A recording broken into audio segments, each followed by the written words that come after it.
What up, y'all? Just give me a little bit more time. I'm almost done. I gotta post this little video and then we'll be right with you.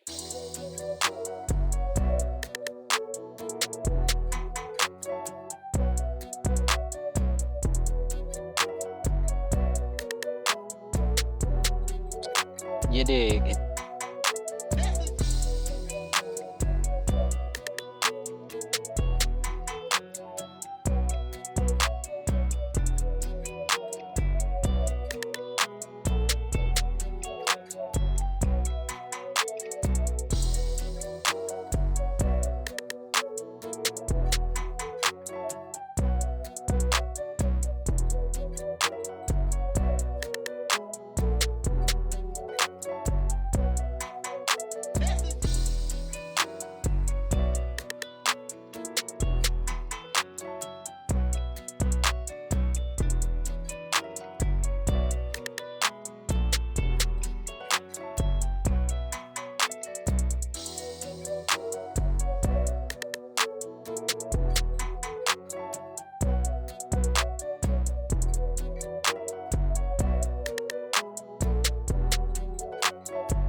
I'm almost done getting everything straight, you know what I'm saying?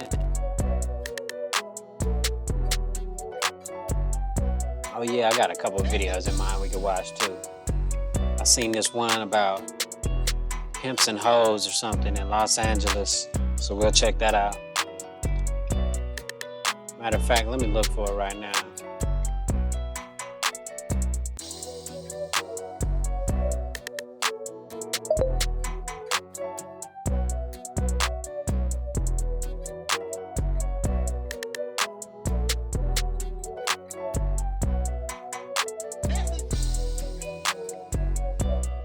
Where'd that shit go?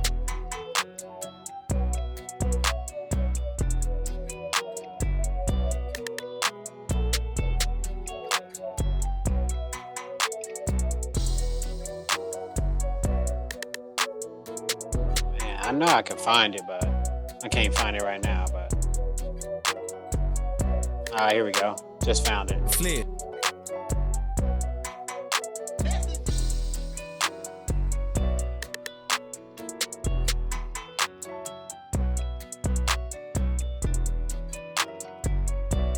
Gonna get this TikTok stream set up too real quick. You know what I'm saying? That's where all the cool people at anyway.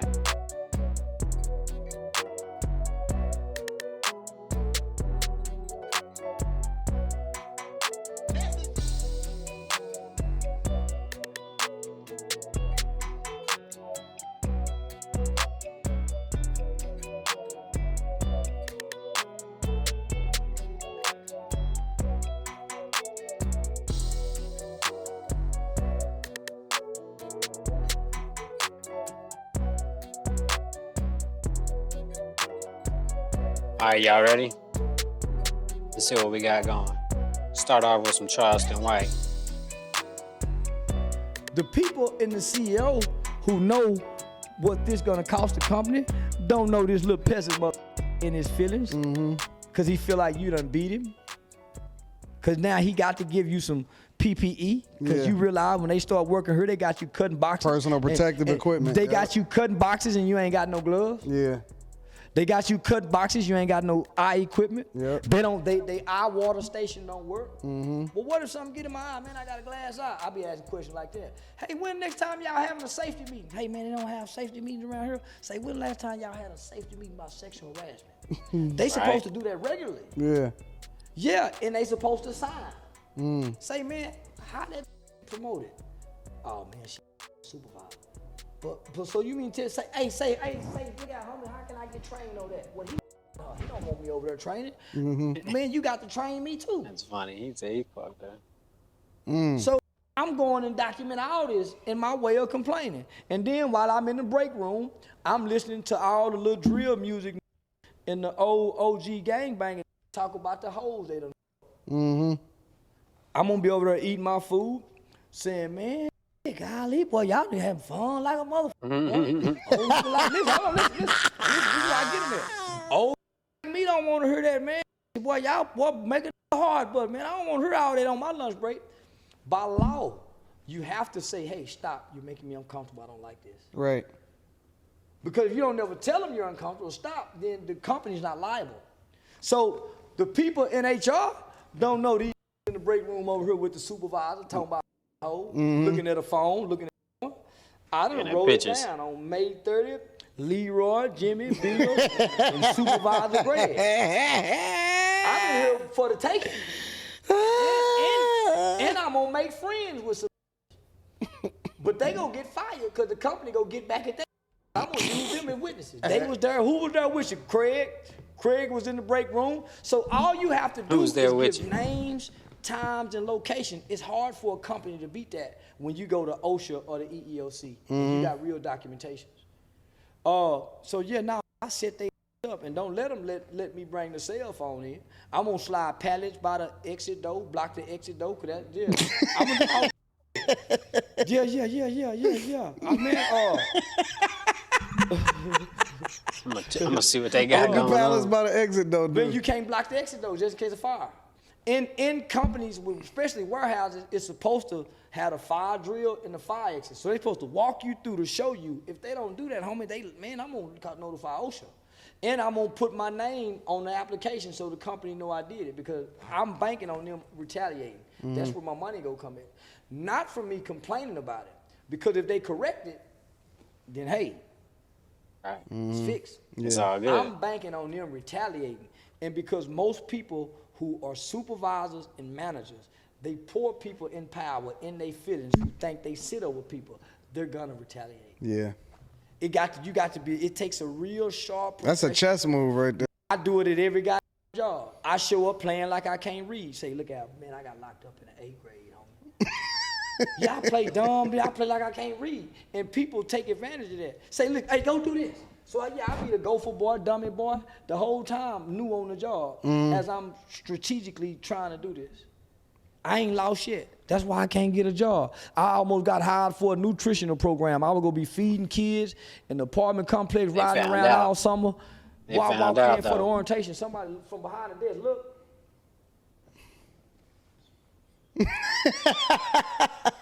I sat for the whole orientation. I waited for 2 weeks. They didn't call. I started to go get that. I said, man, leave them people alone, homie. You just started trouble. Man, leave them people alone. You got YouTube money. Man, leave them people alone, man. It's like an addiction, though, homie. To go and get them? It's so easy, my nigga. Because it's so easy. Because when you hold on, see, I've heard of a lot of addictions. I'm about to try that shit. I have never heard of an addiction of suing companies and going to get the money. $10,000 or $15,000 every. Come on, it don't take long to get. Not with OSHA. Because it's so easy. So when you open the first page of one of the, when you go to a library and start putting up employee rights laws, man, when you open the first page, they tell you racism, retaliation, discrimination, and sexism is common practice in the workplace. Damn. If I didn't remember nothing else, I remember that. Yeah. So if this is common practice, it goes on to say that most people are too afraid of losing their job to say anything. Yeah, to report it. Right? They will vilify you. Yep. So I don't mind being vilified if I got a reward at the end. What made you try it the first time, though? Because they were with me. Oh, so they really was messing with you the first time. AT&T and Singular. AT&T and Singular had merged like in 2004, 2005.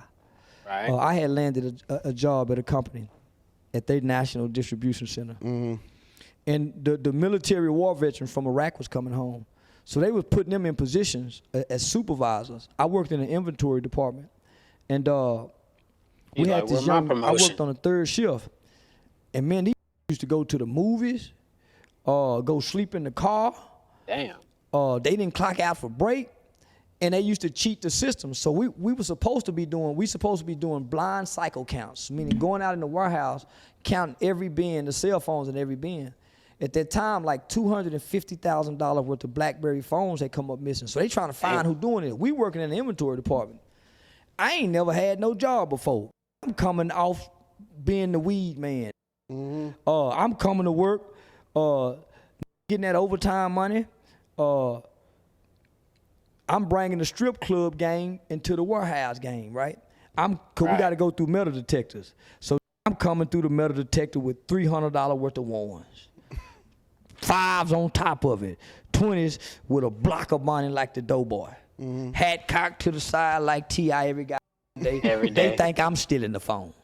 I don't know they think I'm stealing the phone. They hired a new HR woman named Amy. Boy, me and Amy flirting with each other.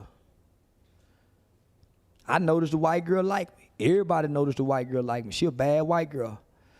I know, man, if these white boys catch me messing with this white girl out here, they go fire me. And I'm trying to get my life together. Me, Ho was just born. So I sent Amy an email one day and make a pass at her. And she give me the green light. But before I say anything, I say if I'm overstepping my boundaries, please let me know. She never said I was overstepping my boundaries. So we continued. It wasn't a sexual relationship, but it was heading that way. So I left my computer open one day, and somebody saw an email that I sent to her. Oh, hell no. I got fired. They said I sent inappropriate emails to the HR lady. So when my team came to work that night, everybody know my character and credibility, homie. Went to defend me. Said, nah, I was new on the job. I wasn't even there 30 days. I was new on the job, and it was a named Cali. Kareem Scott, I think that name was. He said, no, Don, man, they was emailing each other back and forward. Yeah. And Don hired me, homie, off me just being honest with him and said, man, I don't have no experience. I don't know anything about inventory auditing. I don't know anything else. He just hired me on the spot because I told him so he had Kareem call me to get my password to my email. So when they opened my email and see if this wasn't inappropriate, they brought me back the next morning. But now I got a target on my back. So when they bring in a new supervisor, little Mexican dude named Lugo, he looked just like The Rock. Little muscles. So so the girls liked him. So too though. Yeah. You know, I'm coming clean every day with that knot of money.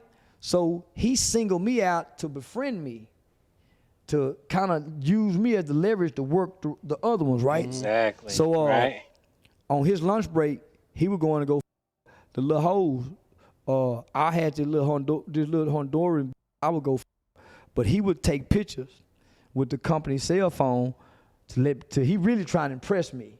And he would be having the panties to the side with that shirt and his thing right there. And he would send them to me to the email from the BlackBerry phone. No. So I finally get ready. I'm finna go on permanent. He said something to Cali one day. He said, don't look like your boy Blue go make his 90-day probation. Cali came back and said, say, man, what's going on with you and Lugo? What happened? Yeah. And why, what's up? He said, man, look like you ain't gonna make your 90-day probation. I said, what? I went right back to Amy, the HR lady. Say, look out, Amy. Man, I don't know what Lugo got going on, man, but I got this. Yeah, they fired that on the spot. He threatened my job. Yeah, I don't know what he did. I don't know what made him threaten my job like that, homie. Yeah, and so now when he got fired, now the company turned against me, cause he was their protege, just come from the military, and so they started writing me up. Retaliation. Well, for the last 90 days, I was the only one clocking out for lunch. Then going to the movies, cause we worked third shift. I was the only one clocking out for each break, and the computer showed those documentations. So we get ready to have a Christmas party. Me and Cali counting BlackBerry phones, but I never took them to the cage. Cali did. I'm sitting at the desk. 2 security guards walk up to me and said, "Can you come with us?" Uh-oh. What's up? They said, we got you on camera stuffing your pocket with cell phone. That's that money. I said, who, me? It was cold outside. I had on 2 pair of sweatpants. They took me into the orientation room, training room. They closed the door. See, most security officers, supervisor warehouse, office workers, they think they're smart. Yeah. Right? Because they're in a little bit of position of power, but they really dumb. I call them the They dumb really peasant dumb. workers. So they tell me, empty out your pockets. I knew if I could get them to make me pull my pants down, that's a strip search. You can't strip search nobody at work. It must be the least evasive search. Even with the police, they gotta just pat your pockets. Yeah. So when I emptied out my pockets, I said, man, look, I ain't got no phones on me. So they looking at each other baffled. I said, say, man, I got some sweatpants on up under here. You wanna see? And boy, the black said, yeah. Boy, I pulled him down to my knees, emptied the pockets out, and he opened the door. And everybody looked in as they were going to the Christmas party. And that's where I got him. Oh, that's where I got him. Oh, so when they went and ran the tape back, guess who it was? It was old Cali. Cali looked like Mike Bibby. How you get me confused with 6'2"? Like Mike Bibby. That was my first lawsuit. I got $50,000. Did you really? I got $50,000, no lawyer. I filed in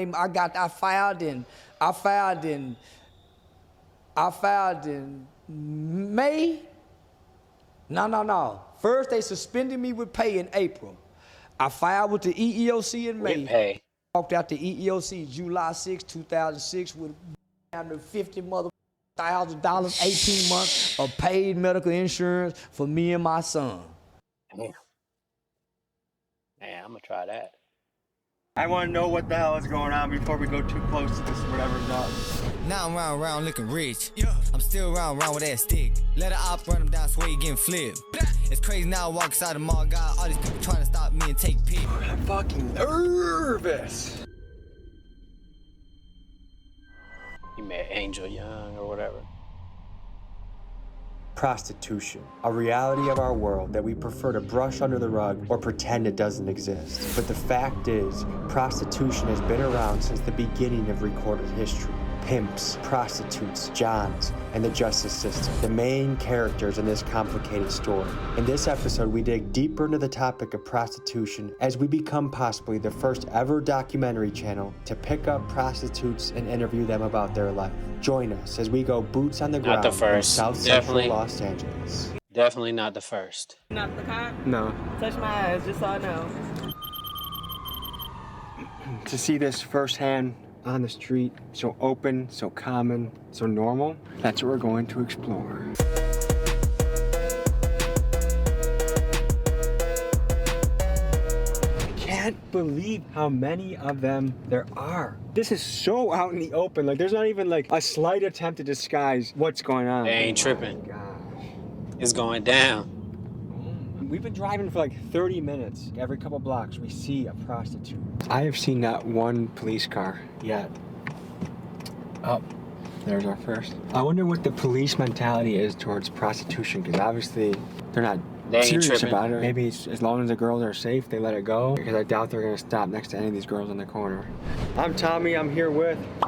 KT. We noticed a lot of women out. How long has that been normal for? Shit, it's not normal. No. And now they passed the law, it's even better. Yeah. What was the law they passed? Shit, females can make their money without Really? getting arrested. So is it decriminalized? Kind of Yes. like weed is in the last states? Really? Okay, when did they change that? This year. So you might see a whole lot of crazy shit out here, naked girls out here. I Really? can tell it. Damn. And they have no You know, worry. No, we don't get in trouble no more. You don't get in trouble no more. It's not a even a job. ticket. It's a job. Is it safe for the women? You have to be careful because you had Johns pull up like they want a date and half of them be trying to rob you. So no, it's not safe. It's always to be with a pair or have you protection. And would you classify a pimp as a good person, a bad person, or A pimp is a person with low self-esteem. what makes you say that? Why would That's you need a weird. female to make your money? Why you can't make your own money? Our money is our money. Why we got to sell our body to give it to you or get beat up for not giving you our money? Yeah. What percent of the cut do you feel like Yeah. a pimp usually takes in this situation? 100%. 100%. They take it all. And what makes that worth it for the woman to be involved in? I guess if you like a person, you just need the money to survive out here. I noticed you got some protection on you. Stay ready, you ain't got to get ready. Have you ever had to use those? Yeah, at that stand on the feet. Is there a lot of competition amongst women in the Johns? Yeah. Describe that for us. Because everybody feel threatened. Might have one female been out here 10 years and say I walk up and ain't been out here but a day and I'll pull in more Johns than she do. I would be a problem. Where's the cost? Where's someone's... It's $75. For? That's gonna cover the room and the conversation. Most Johns just want somebody to listen to them. They all the time don't want sex. They just need somebody to vent. So a lot of these are just lonely men that want to talk. That's it, have a little fun. They have wives at home. But Yeah, that seems innocent, right? you know their wives not entertainment. Nothing wrong with Thank you that. so much. This lady had mentioned that things are decriminalized completely. Yeah, Tell us like about that. they did some shit. They passed the bill to do the governor Gavin Newsom or something to where basically the bitches can get their money. They might be cited out, Bitches can but get their they're money. not gonna take them to the county jail. So it's basically sex work is decriminalized. Yes, in California. Really? How much does Sacktown. that change things? The hoes don't gotta worry about getting harassed. You know what I'm saying? They can hold in peace. So do you think that's a positive improvement for them? Yeah, He said they get hoe in peace. because a lot of times, I guess, right? like these cops, they don't be want to do that hella paperwork for some shit that's really, they call it the world's oldest profession. You know what I'm saying? So if it's really the world's oldest profession, let these bitches be pros about their hoeing. Later that night, we found a Okay. pimp who's willing to talk to us. So this is us speaking with him in the back of a car somewhere in Los Angeles. I'm Tommy and I'm here with... They call me Jordan Face for the record. You know, I'm out here, you know, high pursuit Jordan for a hoe, you Face. know. So what is it like? Oh shit, you know, right now, lately, you know, I just got out of prison. Had He said he in high pursuit. like 5 toes, you feel me? What made you get in? into this in the first place? Well, I learned from a 304, you feel me? A 304 is a hoe, you feel me? All right, he got turned out. And I learned from my auntie, you feel me? She was a vet, you feel me, and shit. She taught me all the game. I was doing square shit, you feel me? Boyfriend shit, you know, shit that I'm supposed to be doing, you feel me? Why are you supposed to be doing that? Cause I'm a pimp, you feel me? I'm a big 16, you feel me? And we don't hold hands or kick hands, you feel me? Would you say you ever had like a soft and loving relationship with a woman before? Like a woman that you can just hold and love? Yeah, of Not course. square, you feel me? Why does that make someone a square? I He's did funny. that already. Got my heart broken a long time ago. Bitch would never get it again. The main thing I always tell a bitch, all you guys, your word, your pussy, and your respect. Without that, you ain't shit, bitch. It seems to me like this would be a very dangerous job for the women. What do you do to make sure that they are safe? You know, I don't do no babysitting, but you feel me? When the bitch call me and tell me nigga tripping, you know, I trips about mine, you feel me? I'm gonna come pull up on a nigga and tell a nigga let the bitch breathe, you feel me? Let the bitch get the dough, you feel me? Especially if the bitch in pocket, you feel me? Is there any stereotypes about the John, like their age, their race? Are they married? Are they Stereotypes. divorced? Like, tell me about what a John looks like. I'm Mexican. Don't date blacks. No, that's not a job. Mexican. Wait, old, why not a black?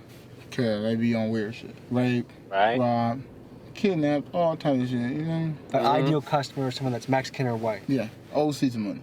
So basically a lonely man. Yeah, only man. He might got a Asian relationship and he dude. just getting tired of bullshit pussy at the hump. What percentage of these men you think are married? Probably 50. Some people would say, 50. man, a pimp, that's a bad person. He's mistreating women. It's a really bad situation. What do you say about that? I say them people, they sound stupid. Yeah. Right. Why? Sound Why dumb. is that? That's the person that give you the instructions, your teacher, your guider. For me, that's everything to you. For me, that's daddy. So you view the pimp, the role of the pimp as a positive one. Yeah, that's positive. How so? Boyfriend, that's not positive. And can you explain that further? The reason why the boyfriend ain't positive because he might be a mark, he might be a buster, he might be too a soft for mark. the bitch. You feel me? That's funny. The reason why a boyfriend isn't is because he might be a mark or a buster. That's funny. Bitches like niggas the glasses and niggas that run this shit. You feel me? Soft niggas get run over. LA. It ain't gonna be good. LA motherfuckers is different, man. Cause the bitch gonna run over you all day. You feel me? So have you ever felt bad for one of your bitches? I ain't never felt bad for a bitch. Cause I ain't never did nothing wrong He said I ain't never felt bad. to the bitch. You feel me? I bossed the bitch up. You feel me? She bossed me up and I bossed her up. That's how every time it happened. So one of the things we've heard is that the pimps take a lot, if not all, of the money from. I took 100%. all the money. So how is that bossing up her? I'm buying everything. I'm her like a bank account. If she needs something, come get it from me, bitch. She a reflection of me. I want my bitch looking gooder than me. Is it an aspect of control? said Like, gooder. what makes you get all the money Looking when gooder she's than doing me. all of the work? Looking better?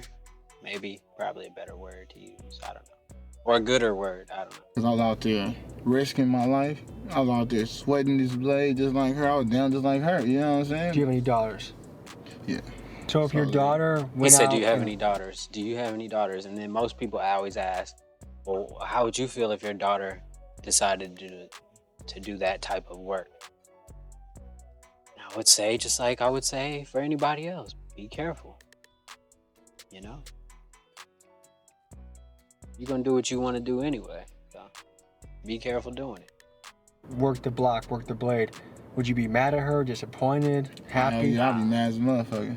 Yeah. See, he a hypocrite. You can't be mad and then sending a bitch at the same time. That's crazy. Motherfucking imposter is what I call it. You know what I'm saying? How you gonna be? You can't be on both sides. See, like this type of shit right here, I don't know. I don't condone this type of shit. You know what I mean? But whatever. I guess people could be hypocrites and imposters all they want. That's cool too. I did it to the gang of people's daughters and all type of shit too, so I'd be like, damn. That's why I don't fuck with people though, cause they'll say whatever. That's why you got 2 ears and 1 mouth, cause you're supposed to listen twice as hard as you talk and shit. So pay attention to what motherfuckers say, cause he said he willing to let a girl do that, but if it come to his family, it's something different. So that's crazy. Can't be a hypocrite. Well, I know you gotta get back to what you're doing. Appreciate it. So when there's a process, He said, I know you got to get back to what you're doing. What is he doing? He's not doing nothing. there's probably a pimp nearby. And for what we know about pimps, they're looking for ways to make money the easiest way. If I was a pimp and He said, what we know about pimps, they're trying to make money the easiest way. Hold on, I got to play that back. That's funny. appreciate it. So when there's a prostitute, there's probably a pimp nearby. And for what we know about pimps, they're looking for ways to make money the easiest way. If I was a pimp and I saw me walking around, I would rob the shit out of me. You guys tell me in the comments, should sex work be legalized? Should it be criminalized? Man, there's so many misconceptions. What is he talking about robbing people for? That's not what is going down, man. It's crazy. For the oldest profession in the world, there's still so many misconceptions. Interested to see what you think. How you doing? I'm a documentary filmmaker. Do you want He can I ask said, you any hell no. questions? Okay. Be safe out here, okay? One thing that makes these documentaries hard is my face looks like a cop. I look like a rookie at the academy. So my face looks like a cop. He definitely do as soon as he put that other picture up there for an example. I look like an undercover cop. No wonder these ladies are sketched out by me. Hey, baby. How you doing? Not the camera. Not the camera. We're calling it for tonight. We've pressed our luck. We've spooked some toots. And we're gonna try our He luck said tomorrow we morning. spooked some toots? What? All right, the next day. This dude does all types of cool videos too. Tommy G. He got 634,000 subscribers, so y'all go check him out. Give him a like and a follow. I'm pretty sure he needs it. So it's cold here this morning. It's probably 50, 55 degrees. And you gotta imagine that anyone that's still out lingering right now, they still need to make more money before they can go back home. Yeah, they gotta get at least a rack. Otherwise their pimps can be upset that 50 to 100 bucks for a conversation in a warm car is probably a good option. So never thought I'd be at an ATM getting money from prostitutes. Right, when a bitch say she cold, you say, jump in somebody's car then, shit, right? Speaking of money, there's a 100% chance that YouTube is demonetizing this episode. If you feel inclined to support YouTube is definitely demonetizing this episode. my Patreon, I would very much. Tommy G. All right, let's skip a little bit. 3 a.m. They're crashed out. I have a police officer face, and that's a stereotype I'm trying to shake. All right, guys, this is it. We're always going the extra mile to bring you the raw shit. What's he at about home. to do? I'm gonna try and convince him to hop in the backseat with me and just have a conversation. Let's see how it goes.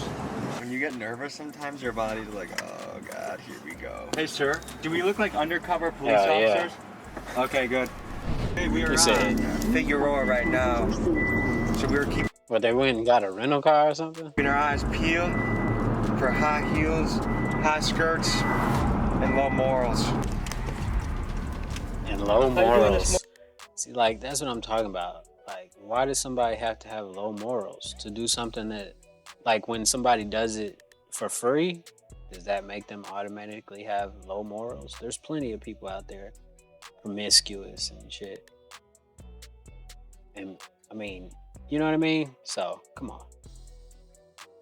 Let's not pass judgment on people. More good.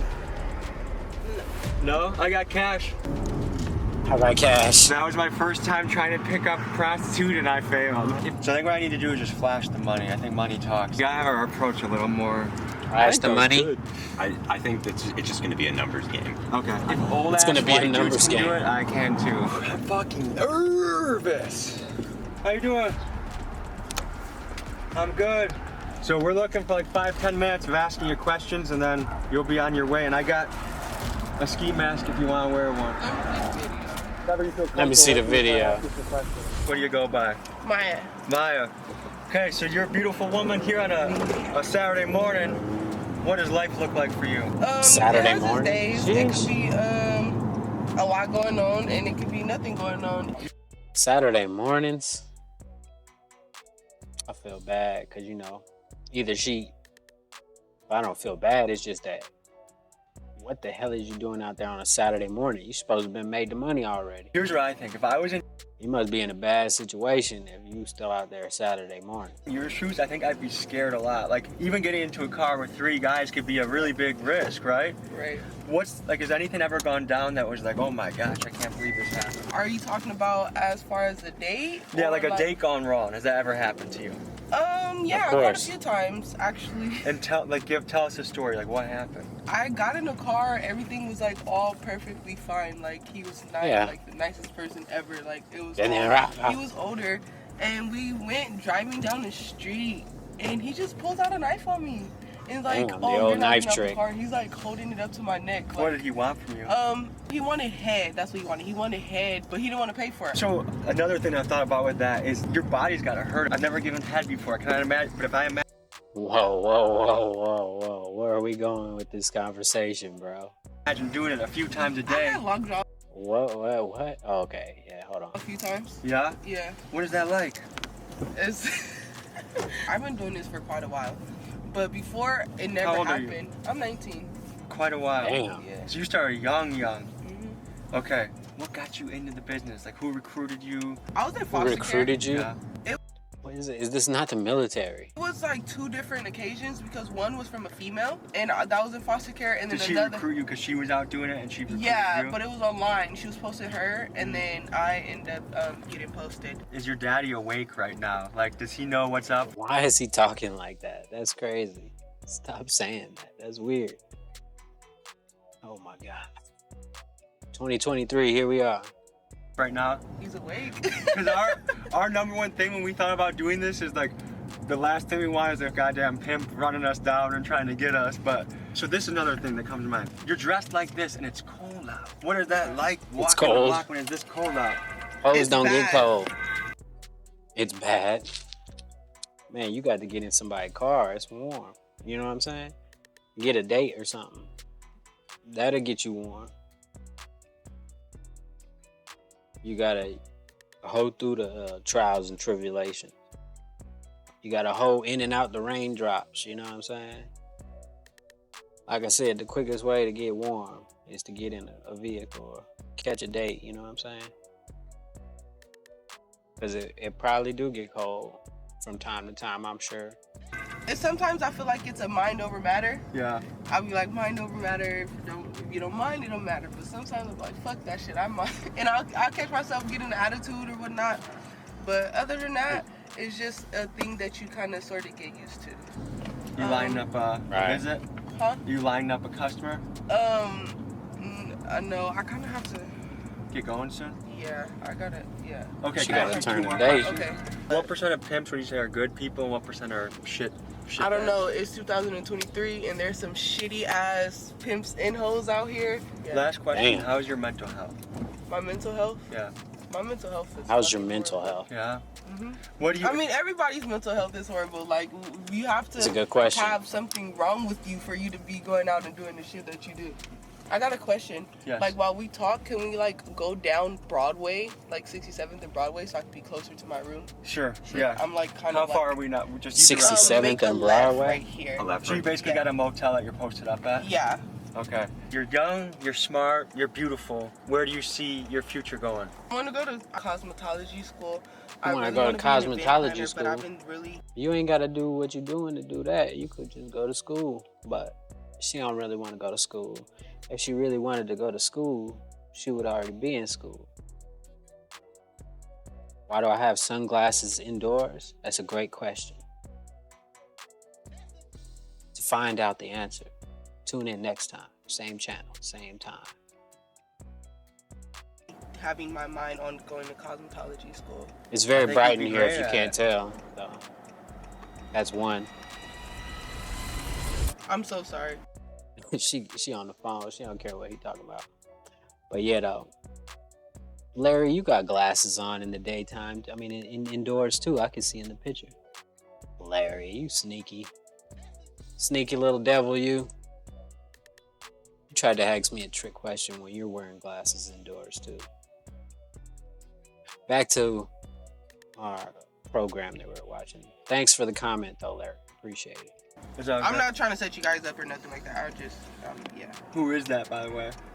Dang, you're nosy. Well, I just know that if anyone... He said, who is that, by the way? She said, I'm not trying to set you up or nothing. That's funny. That, like, makes you think somebody who wants to set you up. And I know for a fact because I've had that happen before. Not set up, but, you know, somebody saying that. And then you're like, what? I'm not trying to set you up. Well, it sounds like it now. Getting us, it's a pimp setup. Next street, make it right. Right. Okay. He said Yeah. a pimp setup. I don't even know what that is, but that's funny. I think I want to know what the hell is going on before we go too close to this whatever's up. Okay, I actually have a date that I'm, Cool. it's no bullshit. It's just, And here's some- $100. Thank you, baby. So, hey, stay safe. Thank you, baby. That's funny. I swear they all pick up the same mannerisms. That's crazy. What do your parents think about this? You Well, have my foster- mom was a hoe. My dad. Her mama was a hoe, so it's innate. It's inherent. It's hereditary. She'll be fine. She built for this shit. Dad was clearly her pimp, but she left when she got pregnant with me. They knew kind of sort of this was what I was gonna do. That was her Hey, path. thank you so guys. much. Stay Nice safe. meeting you. Thank you guys. Have a good night. Have a good She one. was Good day. preordained. She was Dude, she's predestined more for scared this than life. we were. Yes. Yeah, bro. But when she was texting whoever, I'm so sorry. it's all I'm good. not trying to set you guys up or nothing like that. What kills me is this: you meet Baby from the Chicago video, you meet Maya from this video. Like, she was cool. She was Right, sweet. they're She always was cool. pretty. What you talking about, bro? Like, what is she doing out here, dude? Like, she could do so much. Like, It's crazy they're out here at 9 a.m. just getting ready to... that is shocking. Please consider supporting the Patreon. YouTube's gonna demonetize this. And can I ask you this? It's cold out. How are you staying warm right now? Shaking. Shaking, dancing. You too. Oh, she's That's getting a funny. right now. So this is live action, folks. I got an idea. Feel free to say no, okay? So here's the pitch I got. I got 33. $100. I have Let's ski go. mask too. No? No. Is it? You ain't Is it fucking just with 'cause it. you don't want to be on camera? How much? $100 ain't enough. $250. You're fleecing me right now, dude. All I say is this: is stay safe. I hope you have a good day. Okay. Take care. He said Netflix, 250. Hulu, Too any much. streaming platforms. I got stuff that YouTube won't let me show. Let's talk business. Keegan, what do you think your mother would say if she knew what you were doing right now? Oh, dude. I don't even want to think about that. But yeah, what would your mother say? It's funny they driving around trying to pick Should I up call my prostitutes. mom and tell her what I'm They doing? interview Yes. Yes. two white guys in a Mercedes trying to interview prostitutes in LA, and they're not, you know, they're not being very successful at it. All the girls think they're police officers and stuff. It's pretty funny. Hey, Hey, is this a good time to talk? not really. I'm in a church right now. He's calling his grandma to let her know what he's doing right now. That's crazy. How you doing? She said she was I in church right now. She can't talk. Got something to run by you. I'm a documentary filmmaker, and I just want to ask you questions. We'll spin the block, and I got $100 for you. Okay. Is that cool? She said, okay. Shit, right? No. You not the cop? No. Touch my ass, just so I know. You not All the right. cop. What is But hop this in this side, okay? English? Look, you were recording What is? She said you recording already? Hell yeah. already? You doing the most? He's recording me. He can't see you right now.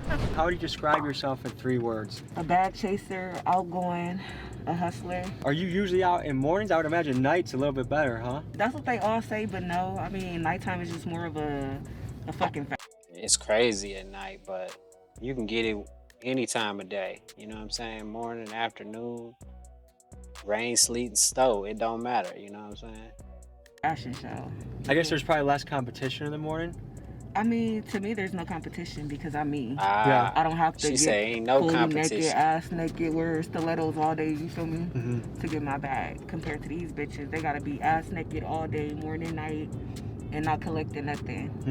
That's And crazy. honestly, the customers I come across, when I actually like dress up, heels and lingerie, they don't like it. Yeah. They rather me in regular clothes. And what's the most popular thing people ask for? I mean, it's different. Head. Sometimes they want me to dance. Sometimes they want sex. What's the weirdest request a client's ever had? I mean, you get tricks. They want you to shit on them, piss on them, What? beat them, all type of crazy shit. Damn. Really? Mm-hmm. That's Is there a crazy. stereotype about the Johns? Like, are they older? Are they TikTok younger? Are definitely they won't white? Are they, allow what, that. what are the? What's the profile of a John? I'm not a fan of black Johns. Why is that? They too much. I can't finesse them. What would you say your They child? trying to finesse you. Great. Yeah. Do your parents know you're out here? Of course. And what do they think about it? I mean, what can I do? They not paying my bills. If you could do Right. anything in the world, like, what's a dream job to you? I got a lot, but I want to be a fashion designer. Yeah. I'm into fashion.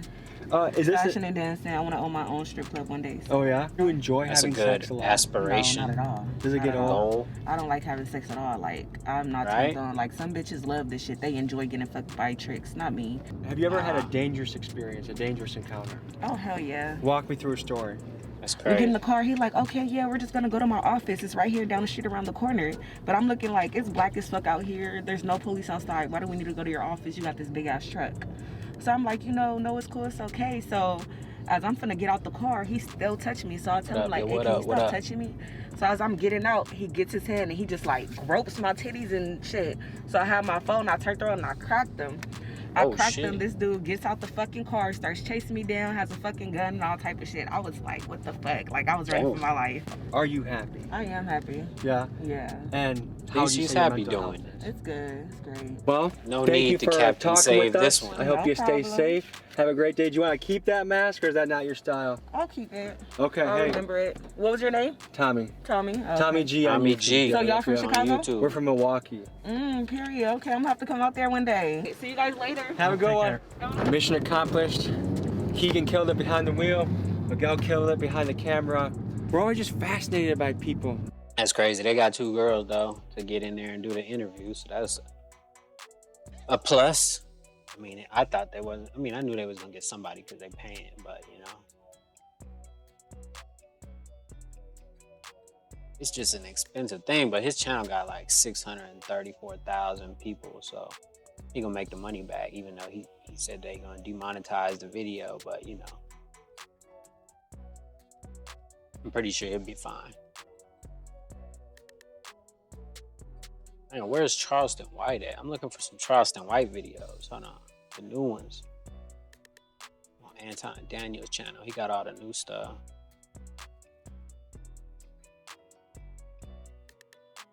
Young Pharaoh. Hold on, let's see. Hear about what he talking about right now. Shout out Young Pharaoh though. Masculine standards. Let's watch this. There's gonna be some girls bad mouthing men, I'm pretty sure. Let's see what they talking about. When it comes to relationships, what does it mean when people They say in men Vegas, are too. supposed to lead? Oh, When it comes to relationships, when it says men are supposed to lead, I mean, men are supposed to take initiative. They're supposed to, show their girl for the best example for them, lead, have them doing the right things, motivate them, and just keep them acting right for themselves so they can both be better together. What is He leads, meaning he's the leader of the house. He has to be taken care of. He's providing for us. Never mind. I was gonna say something, but that would not be polite. So let's just keep it moving. He's making sure that we have everything we need. So ultimately, we need to make sure that he has everything he needs. The provider, the protector. He should. So this channel just goes out and asks people questions on Las Vegas Boulevard and hands them a mic, and that's it. Seems like a good business. Lead his woman in, like, you know, the right direction. He's the king, so. I feel like that dates back. Like, a woman wants a man to provide. They want them to. Okay. Dominance. That's really what it is. Like, you want a dominant man. You don't want a submissive man. You don't want to bow down to him. You want him to bow down to you. Walk on the side of danger and where was she sleep going? in the bed on the side of danger and protect. I think that's what it means. Wouldn't that make men more accountable? Yes. Wouldn't that make men more accountable? Oh, absolutely. Yeah, men should be accountable in this world. Yes, it definitely makes men more accountable because it's LeBron. they're not only leading themselves, they're leading their wives, their kids, whoever's in that house. So yeah, definitely. If women are the ones who determine that men should lead, wouldn't that mean that women are really the ones in charge? Women are definitely not the ones in charge. It's a man's world. Women are always in charge. It's a man's world, Seize power. right? Women are in charge. Well, women think they in charge. Women are in charge of the said women sexual think they in market charge. because they have to give us permission to hit. But He is right about that. They are the gatekeepers of sex, though. That's the one thing they in charge of. we're in charge of the rings that they want so much, right? The A lot of dudes The Lord of the Rings. don't understand our power. A woman can want, and she can call herself a bad bitch, a dime, whatever she says. But if I don't think it, if I don't see the value, she not gonna get the ring. I believe that women are always in charge because we know how to persuade men. So we know how to make you think that it's your own idea. So ultimately, women do She's trying to use psychology? But we know how to make a man feel good so he think that he's in charge. How can men lead if it's by women's terms? That's true. We can't. I mean, they expect us to. And I mean, we do the best job we can. The man is the head, the woman is the neck. Basically what that means is that the woman can direct which way his head turns. So ultimately he is leading, but the woman She got some more philosophy going. Okay. is directing where he goes. Why do women complain about men being in charge when women wanted it that way? I like philosophy. And if you know philosophy, I like you too. Because I think that's cool. Because some people, use experience and stuff like that, or quotes from the Bible, but philosophy is pretty old too, It's not as old as religion, but, well, certain philosophy, not like the study of psychology is only a couple hundred years old, but philosophy is older. So that's what I'm trying to, convey. Come on, I should be able to shoot that motherfucker. Hell yeah, I got him from way up here. That's crazy. That's a long shot. Hold on. Let me go back to this video too while I play this game. Hold on. I don't know because I'm not one of those women. I don't have an answer for that. Women just like to complain sometimes. I feel Women like just that's like to more of complain this generation, just because everybody wants to be an independent woman, everybody wants to be a bad bitch, but Right. ultimately everybody wants to be taken care of. So I feel that our generation now, a lot of women want to be taken care of, but they also don't want to do what's necessary to be taken care of, and they also want their cake and eat it too, kind of in a way. Now the society is In a way. all this propaganda with the TV and the Cardi B's and all this. Women feel like when they have their own shit, that makes them the leader. And it doesn't make them the leader, it makes y'all in the dope. I'm gonna piss some ladies off.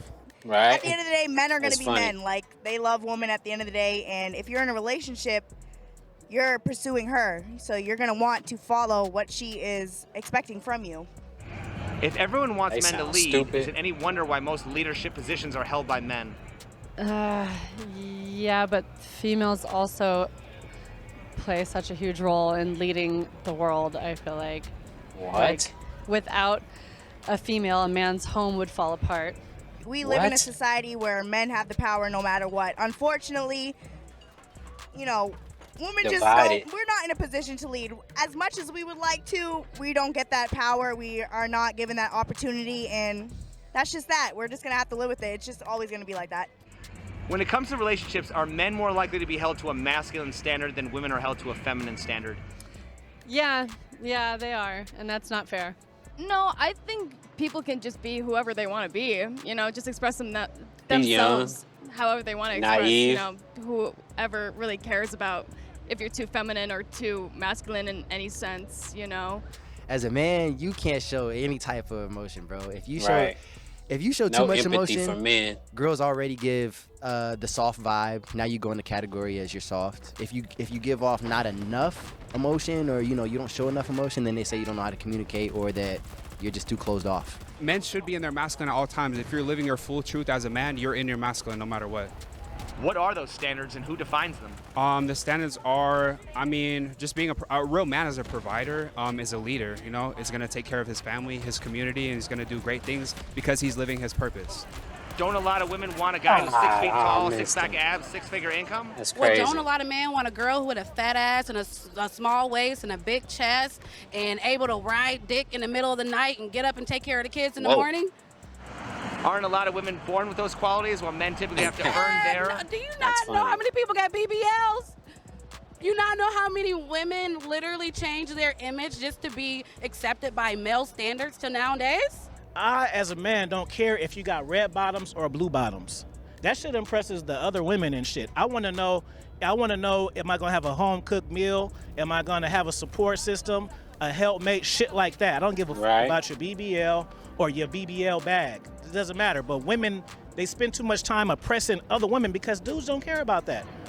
When a woman says she's tired of dating men, why do they often end up dating a woman who looks and acts like a man? That's funny. Maybe they're attracted to masculine energy and not men.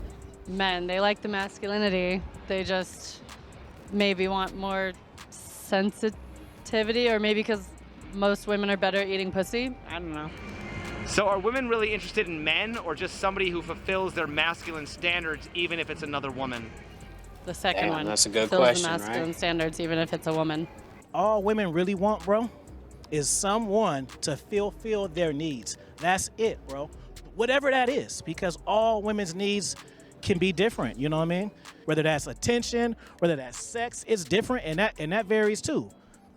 Protection, women women are emotional, and their needs and stuff go like the wind, and that's why us men have problems dealing with women, because we look at it as how we look at it.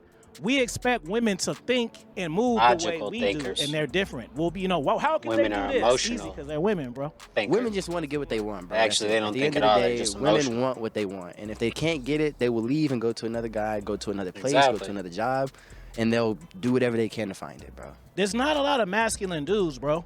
And masculine isn't just about being buff and Hypergamy. and being like Conan and give me a beer, do what I say. Masculine is an energy, just like femininity is an energy also. I feel that we're pushing men to be masculine because men started to wear panties nowadays. They want to be taken care of like a woman. They want to be courted like a woman, and they want a woman to chase them, when in reality it should be the other way. So I feel like a lot of women want men to go back to what they used to be. Isn't that men just wanting to be treated like a king? You can be treated like king, but you got to be having that king money, first of all. And second of all, you can be treated like a king, but that means you have to offer something as well. You What is can't that? expect anything if, one, you're not that type of person, or two, you have nothing to offer to get those services. Put it like this, I take that back. Dudes who have That's a their good shit video. together don't care about that. Now, if I'm on the bum on the street and I meet a chick with a nurse with a Benz, then that does impress me because I ain't got Right. shit. But if I have shit, then it doesn't really matter because I'm looking for a woman who's to add to what I have. No woman, and that's, you guys need to understand this too. As a man, no woman is going to complete you. Why should a man need to be a protector and provider when no burden is placed on women? It's actually a very big burden placed on women.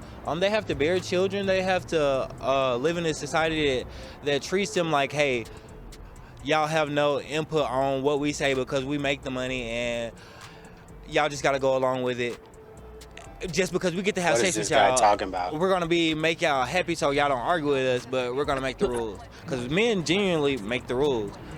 If being a masculine man means accepting the burden of others, why would anyone want to be a man by that definition? I don't know if being a female means having children. Why would anybody want to be a female? What does that Well, mean? I mean, why do women think that it's their duty to have Crazy. kids when it's actually their choice? Right. I don't know. I don't feel that way. It's not my duty. I don't want kids. Honestly, I feel that there are a lot what of it things sounded that like. men have to deal with on top of, you know, just being a man when it comes to the type of money you make, when it comes to taking care of other people. I mean, nowadays Yeah. you have to have a lot of money. People are very, very expensive. But People are ultimately, very, in very my opinion, expensive. that's just what I'm known. If that's not the smartest thing I've heard all day. People are very, very expensive. Got to put it on a t-shirt. I think that's t-shirt worthy, definitely. And it's fucking true. People are expensive. Or maybe not people, but the things people want. But yeah, let's get back to her. Known as a man, take care of home, take care of his household, take care of himself. A man doesn't have to be masculine, but masculine are just the most appealing men to women. Does a man need to be masculine in order to have equal rights? No. Does a man need to be masculine in order to have his needs met? Yes. Don't all adults have sexual needs? That's funny. Absolutely. You say yes. So a man has to basically groom himself to be what a woman wants in order to have sex. Typically, yeah. Okay, is there anything that men still hold as leverage over women to control them? Absolutely. What? Like, we are still living in an unequal society. Like, women are still not equal till this day. So what exactly That is a fallacy. is not equal? What? We still don't get equal pay. We are still not treated. That is incorrect as well. But it's, for some reason, a talking point for most people. What up, Tammy? How you doing today? Like, I'm walking out here, right, with the tube top on. I'm gonna be seen as I want something. Women.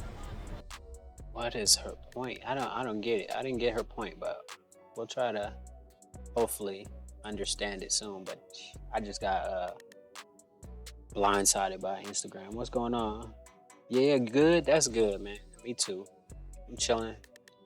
Blessed, you know what I mean? Got a roof over my head, food in my stomach, you know? I mean, what more could you ask for, really? I mean, anything else is just extra at that point, you know what I mean? But yeah, that's good. Saturn Day, actually. We're on Saturn Day. A lot of people don't realize that the day that we are free to do as we feel or do, you know, whatever we want is Saturn Day. But, you know, that's a whole nother topic, though. Yeah, but now I'm chilling. I'm over here streaming on YouTube, playing Battlefield. I'm streaming on Twitch as well. Battlefield, watching YouTube videos, you know, live reviewing, just chilling. But yeah, this is how I reset for next week. You know, gotta have something that you enjoy doing. You know what I mean? Just to kind of let the stress pass from the week. Basically make time for yourself, whatever it is. You know, that you enjoy doing. Make sure you do it, because nobody else will make sure you do it for you. You know what I mean? While you looking out for everybody else, you got to make sure to look out for yourself too. We was just talking about mental health a few minutes ago, and yeah, it's very important, everybody, you know. Make sure y'all take some time out for yourself. Sheesh. All right, yeah, back to the video though. They on Vegas Strip asking questions to random people or whatever. Should do things that women are awesome at, and men should do things that men are awesome at. And it just so happens that men are more awesome at a lot of masculine things, and women are more awesome at a lot of feminine things, like gardening and raising children and bearing children. Not that men don't raise children well, but they don't bear the children. women running the show. Why do they always say bear the children? Like if we could, we wouldn't have the burden of doing it too. We can't, so it's like bringing up an argument that we can't really debate because you're right, we can't. Yeah. Oh, come on. He almost got me. He almost got me. That's nice. Yeah. It's normal now. It's just like, oh, that's just how it is. It's not how it is. That's how your shit is. As far as women being submissive, women had the submissive shit f***ed up because they feel like they look at submissive like a slave right and here. something like that. And it's not a. He said they look at submissiveness like it's like being a slave or something. That's funny. This guy's smart though. He's definitely been able to articulate some of his ideas coherently, unlike some of the other people that they've been interviewing. But I mean, you got to think it's Las Vegas Strip. What do you expect? Everybody's a little bit inebriated, possibly, or more than likely. Oh snap! He up here. I found him. That's a good little hiding spot, though. I ain't gonna lie. I'm gonna chill up here for a second. All right. Start. It's not about you being a slave or anything. It's just about you knowing your place in the relationship. When you travel, when I travel, when I go to Africa, when I go to Colombia, when I go to Thailand, the women know their place. I don't have to tell them, hey, I'm the man, I'm the leader. You got, they just know. They're raised like that. But these women here, bro, you got to have game or you got to have status or money to make them follow, bro. Do women's delusional expectations require men to set delusions? I don't know, man. I don't know. The older you get, I feel like it's a little bit tougher to meet people and shit. But you would think it wouldn't be, especially with the internet and seeing how everybody, is on their phone at all times. Like, it's weird that there's even like dating apps at all because Instagram is probably the biggest dating app in the world, or TikTok now, I guess. But like, yeah, still very difficult to find people because, people don't go to the mall no more like it used to be. You either gotta meet them on the internet or, I don't know, maybe a festival or something like that. I don't really go to many places. I'm using very smart words. Yeah. Sorry. I'm just saying, like, sometimes, I would say this. As you get older, you may pick up more things or whatever, right? But it's just the people on the strip are drunk, so I'll give them the benefit of the doubt, because they're drunk, so. Delusional goals? I mean, you would think they're drunk. That's a man's what the goal Las should be Vegas defined Strip by is all himself, about. but to please his woman, he should be living him. He should put himself first, no matter what his purpose, and then he should. I use big words because I'm a high school dropout and I'm compensating probably for like the lack of not real intelligence because, a piece of paper from a school that used to like take part in eugenics against my own people. I don't really like, you know what I mean? I don't really want their credibility anyway, but I guess classically trained people, I guess, with linguistics or knowledge or whatever that went to college, I guess they're technically smarter than me because I only went to 9 years of school. I dropped out in 9th grade. I felt like I got the gist of it, you know what I mean? I felt like I was picking up what they were putting down.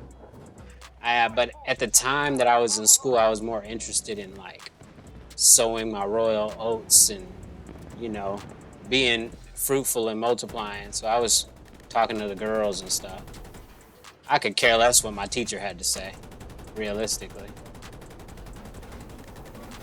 But as I got older, I said, holy shit, I missed out on a lot of cool stuff that they were teaching. And I should have probably paid a little bit more attention. But I digress. We're here now. I'm fucking 39 years old, about to be 40. August 30th. Looking pretty good. I'm doing okay for myself. So, I mean, shit. Just got a little dent from these glasses, but yeah, I'm taking care of my family. I mean, like I said, what more can I ask for? I mean, I could ask for more, but it's probably someone out there that needs it more than me at this moment. I'm pretty sure my time will come, and you know, I'll have faith then, just like I do have now. So I think, or just like I have now. So I think I'll be fine. You know, I'll just worry about the stuff that I can control, and the stuff that I can't, I'll just let that worry about itself. You know, because I can't control it anyway. Worrying has never made a problem go away or made it any less of a problem, you know? So you just gotta live life. Yeah, like I was a bad kid, yeah. I mean, shit. I was in 6th grade, and you know, we had like the 6th grade class picture, and I flipped off the middle finger in my 6th grade class picture. So that's the trajectory I was on when I was 12 years old. I thought it was, I thought I would be cool if I did that. And I was, but, you know, for the short term, I guess. Because in real life, I probably shouldn't have done that. And 90 meters from your position. yeah. It wasn't worth it, needless to say, right? But, and then I got in more trouble, and then, you know, like my brother, he passed away when I was 19. So then I got in even more trouble after that, because he was my older brother. He was supposed to be watching me and taking care of me. But when he died, you know, my life went in a, you know, a different direction, you know, so. Oh, I should have shot sooner, man. I could have got that kill. But, yeah. So then I was in trouble for a while, you know. I was actually doing great for a long while, but I was, you know, doing shit that could get me in trouble. So luckily, I got out of that cycle of my life relatively unscathed, you know, to say the least. As far as like, you know, major prison time goes. So that, then once I got my, you know, shit together, my head on straight, I realized, hey man, I need to probably stop acting like, you know, I can do whatever I want or whatever. Maybe life isn't a game that I can just, you know, reset and stuff. Oh, well, you know, I was doing a lot of stuff. I was a young DJ or music producer, and then I started, you know, after my brother died, I started pimping a little bit for like maybe 7 years. You know what I'm saying? And then after that, living the nightlife, you know what I'm saying?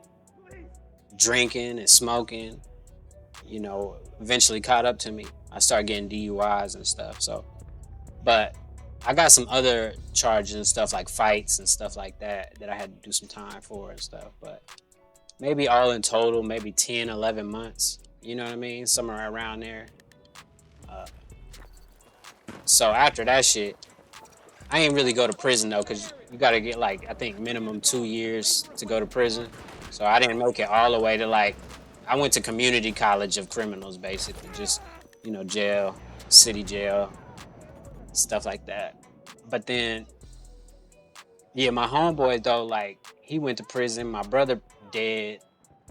I got like 2 other homies that like made something of themselves, but they was always on the good trajectory. You know, as a young kid, they always had jobs. They was already, you know what I mean, doing something. So, I mean, it wasn't really no surprise that they kept doing the right thing. Me, I just always felt like I was too smart for a job. I was too smart for this. I was too smart for that. And, you know, I still feel that way, you know what I mean? But as an adult, you gotta, you know, maybe do some things or, you know, shit that you may not want to do. You gotta turn your hobbies into just that, hobbies, and maybe get a job or something. Maybe hold it down, you know, because when you got your moms, your dads, your, you know, your daughters and all your family members looking for you, you know, then you gotta do what you gotta do. My brother, he got shot in the head by his girlfriend. I had left the gun in the car one night because we was drinking and shit, you know, smoking and whatever. I was probably like, at this time, only like 17.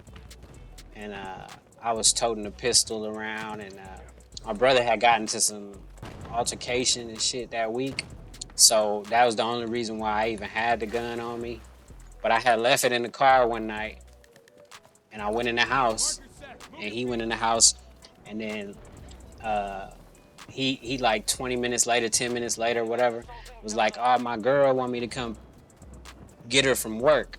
So he had to go pick her up from work, right? So it was just around the corner, so he just hopped in the car and left. And I ain't think about it until hours later, or maybe an hour or two later, that, oh shit, I left the gun in the car. Let me let him know, you know what I mean? I didn't think to tell him because I didn't remember it until it was like too late, you know? So he went and picked up his girl, came back home, and he had another girl waiting out front, right? Because my brother at the time had 11 different girlfriends. I mean, he wasn't no pimp. He was a cosmetologist. You know what I'm saying? He was a barber and a cosmetologist. He did women's hair, makeup. He did all that shit. He was a straight male. You know what I mean? So he was sought after. You know, so he had about 11 girlfriends, just girlfriends. You know what I'm saying? Because he had his own money. He ain't need nothing from them or nothing like that. But so she came to the house, and I knew who she was because, you know, I went to high school with her. She was a little bit older than me, you know what I'm saying? So she actually wanted to date me at a time, which makes the story even weirder because I was about to hit one night, but I turned her down because when she got naked, she was like, she had veins and shit. She was too pale. It kind of turned me off. And I ain't mean, like, you know, I was probably like 17 or something. You know, I didn't mean to be rude or hurt her feelings or nothing like that, but it may have came off like that. And I could understand why, you know what I'm saying? So maybe 2 or 3 years later, she started trying to fuck with my brother, which is cool because I ain't tripping, you know what I mean? It's whatever. I didn't even do nothing with the girl in the first place, right? But we was like kind of talking, I guess you could say, right? At a time. So when my brother started talking to her, I said, it's all good, right? I don't care. Plus, I had a baby already and a baby mother, so I wasn't tripping. I'm always faithful. I don't really be, you know what I mean? I ain't got time for 2 women, let alone, you know, 2 square women. So back then, I was just a, you know, normal cat trying to do my thing, trying to be regular. But so when that girl came to the house, I told her, you gotta leave, you know, like he not here. Her name is Erica Dufour. She from Riverside too, so I mean I don't give a fuck about saying her name and all that shit. Yeah, so her ass came to the door and I told her you gotta leave. You know, my brother is gone. He not here. She like, well, where he go? And I said, well, I don't know, right? Cause I ain't finna rat him out.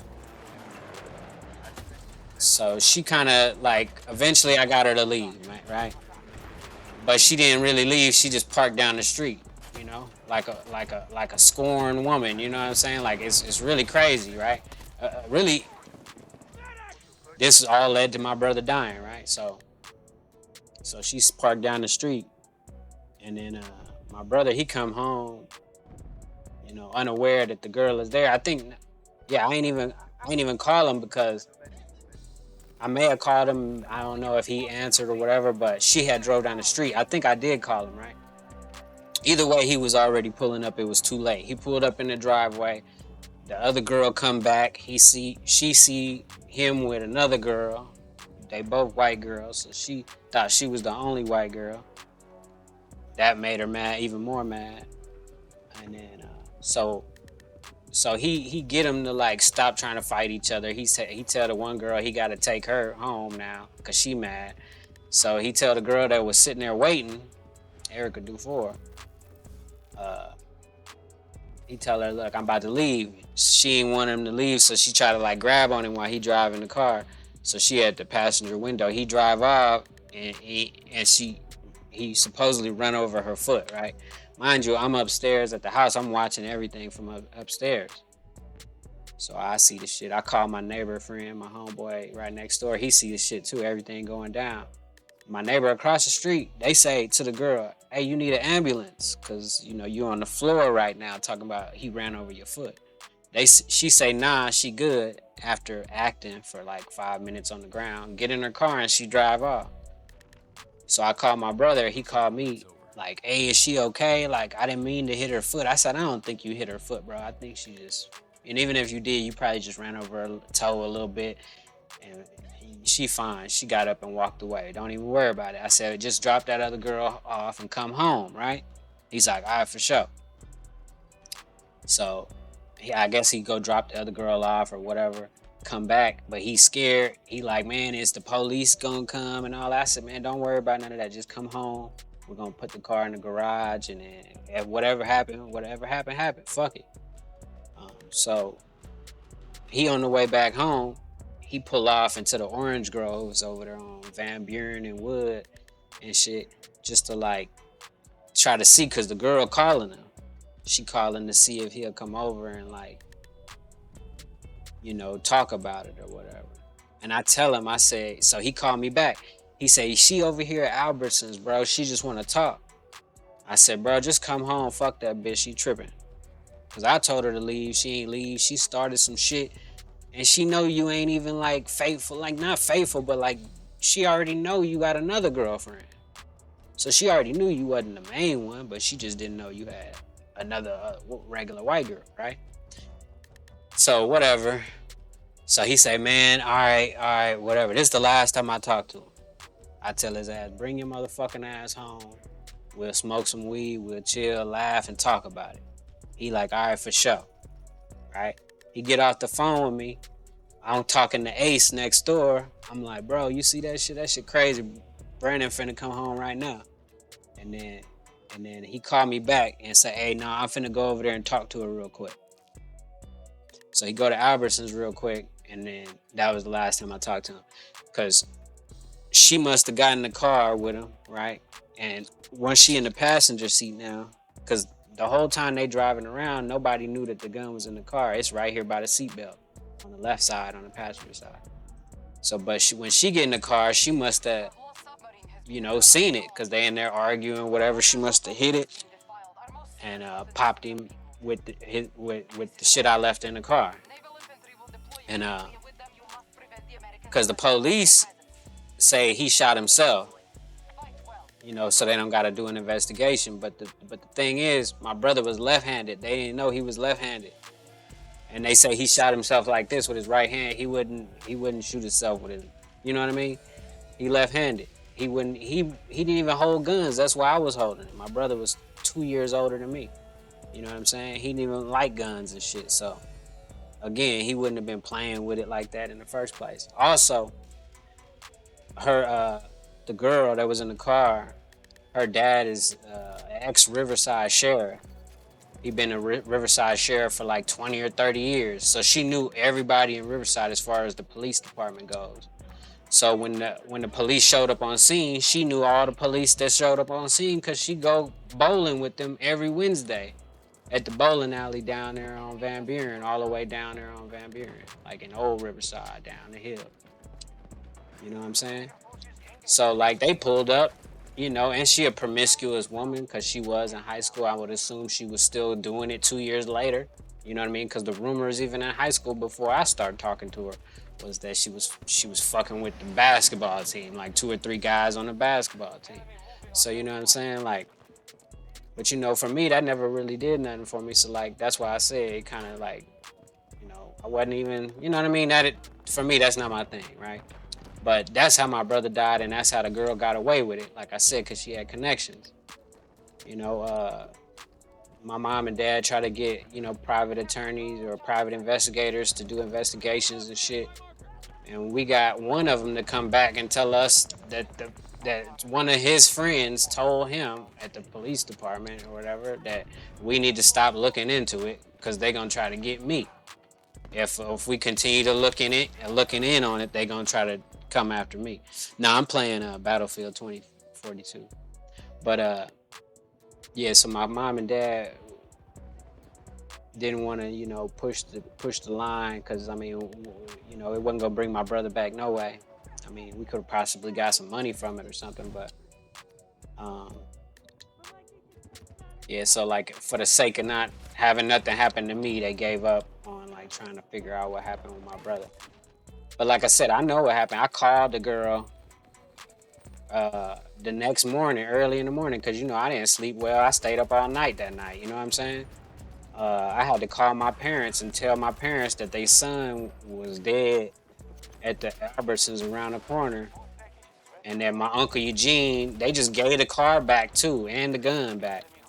My Uncle Eugene brought the car back and cleaned out the blood and brain fragments out in my driveway at my house while, you know, I was upstairs, because the police just was like, here, take it all back.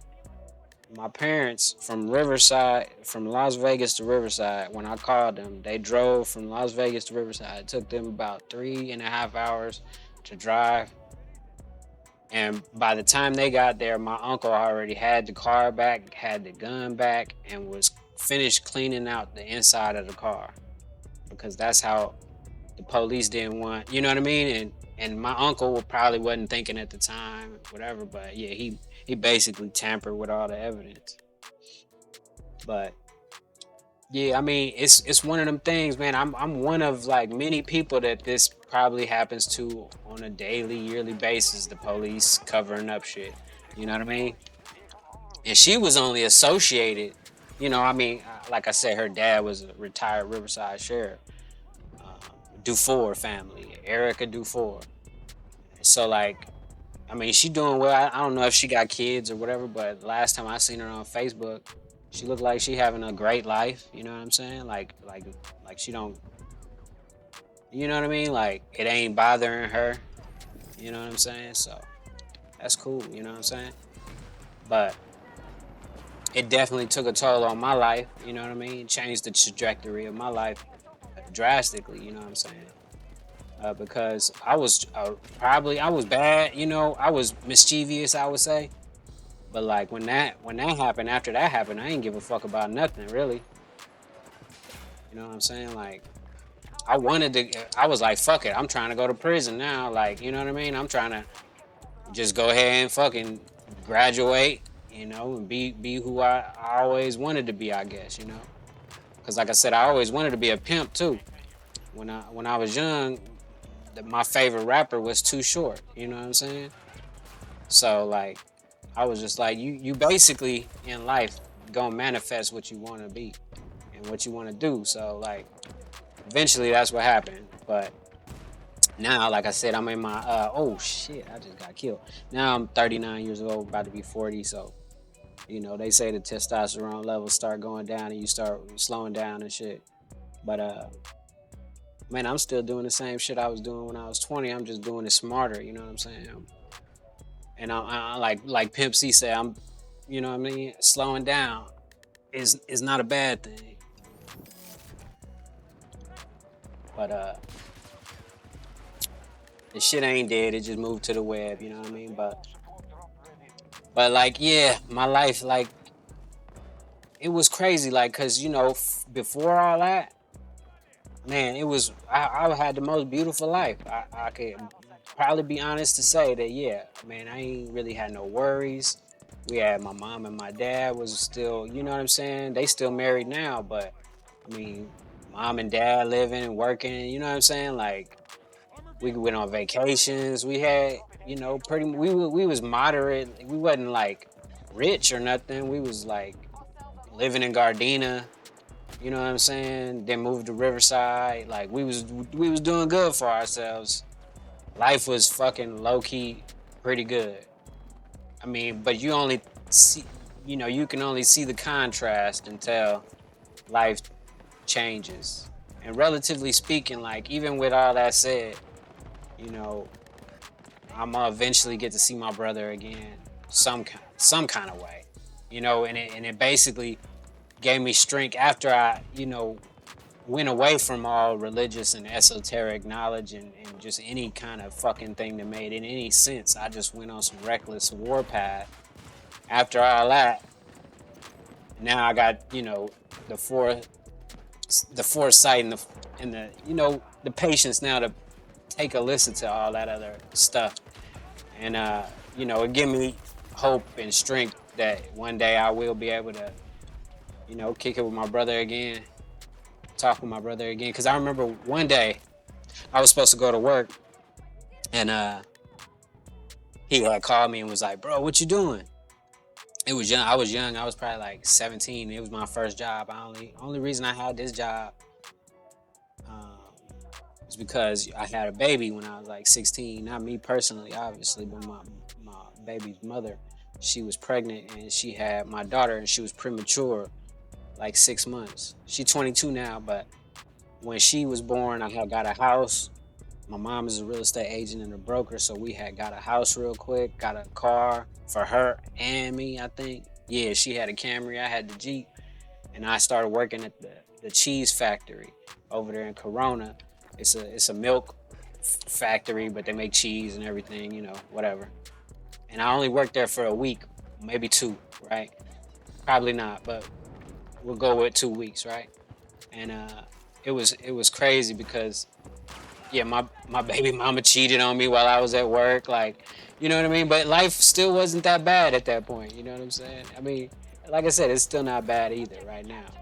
But yeah, I had to get that job, and, you know, like I said, life's fucking crazy. I only worked there for 2 weeks because I was trying, you know what I'm saying?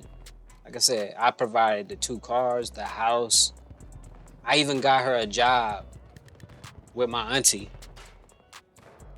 Yeah, I just talked to her actually earlier today. She was on TikTok asking me questions because I streamed earlier today, this afternoon. She's 22 now, but yeah, she cool. We still talking all that, you know what I mean? I wish I could do more for her, but, you know, even if I had the world, I probably would want to give her the galaxy. So, I mean, that's one of them things that you got to go through as a dad, you know what I mean? Especially for me, too, because I got a different perspective on life than some people, you know what I mean? Because, like I said, I used to be a pimp and shit. And I'm not a hypocrite.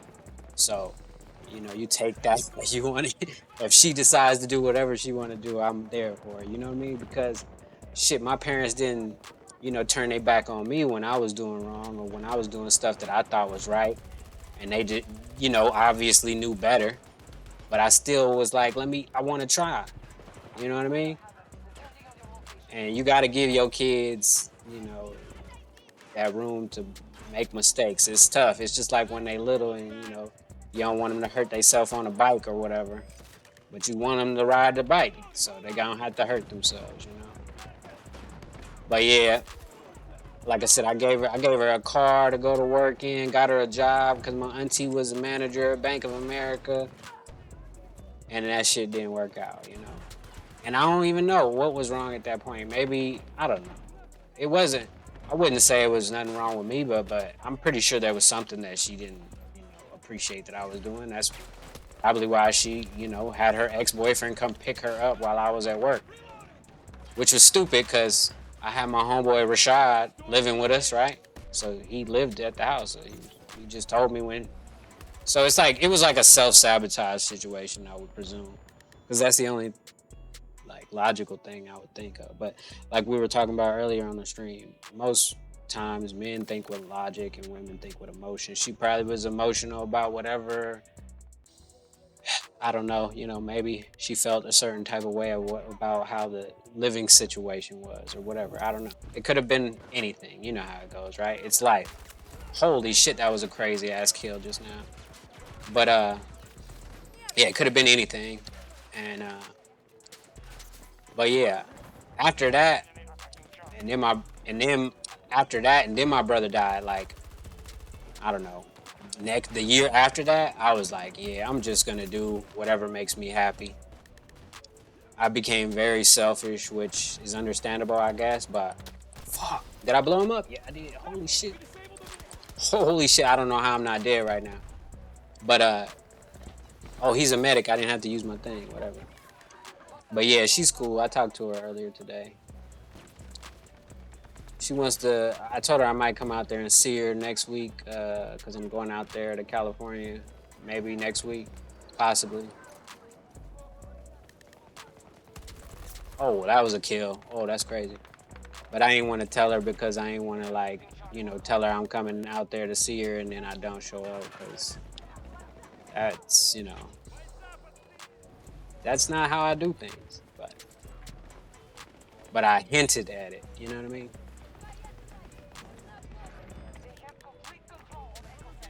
Yeah, but I don't know.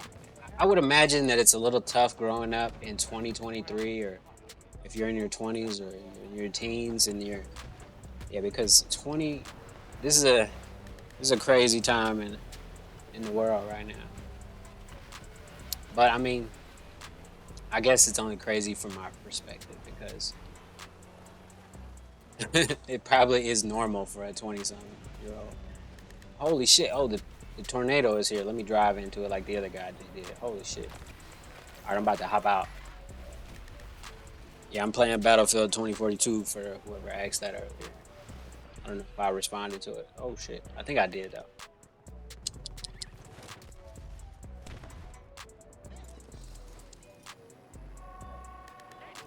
But yeah, like I said, but the thing is with being a man is there's really no empathy. Like yeah, I mean, you know what I mean? It's kind of tough. So like I went to therapy and stuff a lot.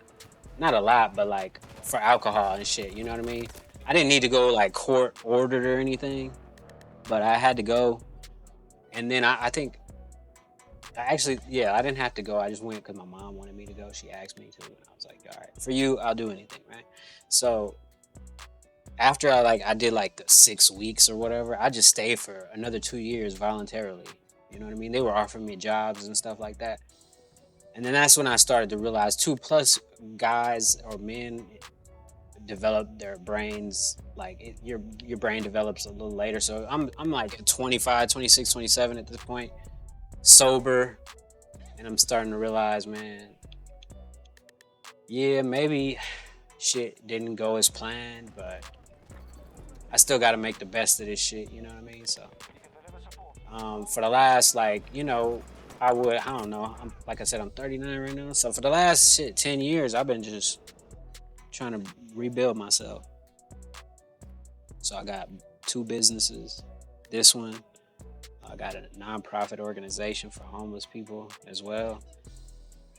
I mean, and veterans. I'm just trying to, do the best I can for myself. So, because charity starts in the home. You gotta fix yourself before you can fix or help anybody else. You can't fill another person's cup up if your cup is empty. You know what I'm saying? So, trying to get my cup filled up. You watching me play by looking at the screen? Yeah, you can go on YouTube as well too. I'm on YouTube. The channel name is You People Live 2, number 2 at the end. Or on Twitch, it's just You People Live. Yeah, I mean, and then you can see the game, and you can hear the little beat in the background. I got a little beat that I made. I make music. I don't know if I said that too. I produce music, and I'm getting back into it actually, because I used to produce music on MPC and Triton back, in the 90s and early 2000s shit. But now that everything moved to the computer, I'm on the computer now.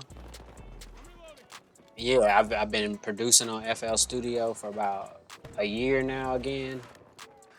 Even though I did it for a long time when I was a youngster, so it's kind of not like starting from scratch. I'm just getting back into it. But yeah. Yeah. Yeah, if you get over there on YouTube or Twitch or whatever, whichever you decide. Yup.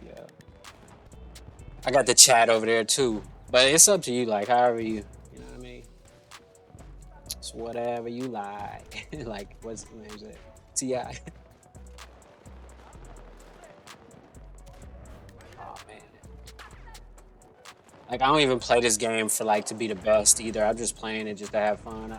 Battlefield is like a chill game. I mean, relatively speaking, it's not like the game isn't chill. It's kind of a hectic ass game, but I play it like it's a chill game. I just run around, shoot people. I'm not looking at the score. I don't care about Yeah, all that stuff. Because I play 2K a lot. 2K, that's the game I take serious. At least I used to. But I don't really take the game serious per se. I take basketball serious. I like playing basketball. I was just not blessed with very much height. I'm a kind of a short guy, which sucks because, you know, in the dating world, all women are like, I want a man that's taller than me. Which I don't have a problem with, though. It's weird because, you know, as a short guy, a relatively short guy, I don't mind tall girls. I actually prefer them. And it's weird because then tall girls be having a problem being tall sometimes. They be feeling self-conscious about that. But girls got a bad period, though. They feel self-conscious about fucking their looks, about everything. I feel like, you know, if you want breast implants and all that weird stuff, get it if you really wanted to make yourself happy, but honestly, you're beautiful the way you are. People just be ruining themselves. Even one of my ex-girls got her breast implants, and I was like, damn, that's crazy. Yeah, it's you people lie too. I told her every day, you're beautiful like you are. What are you doing? Don't do that. You don't need that stuff. But then you got other guys out there going, nah, I like this. You know, it's weird.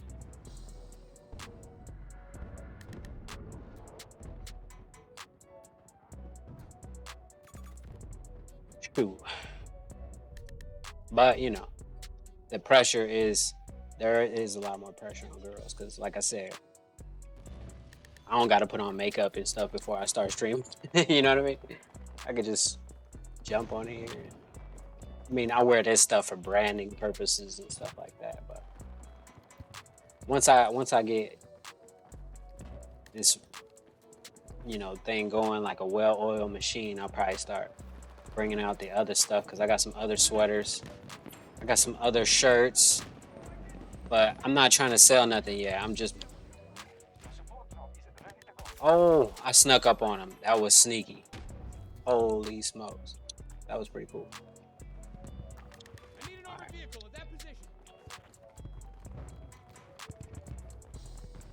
Hold on. Let me see. All right, there we go. Snuck up on, oh boy. Oh, you probably have to make an account.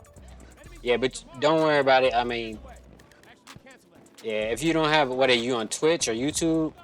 If you don't have an account, they won't let you chat. That's weird, though.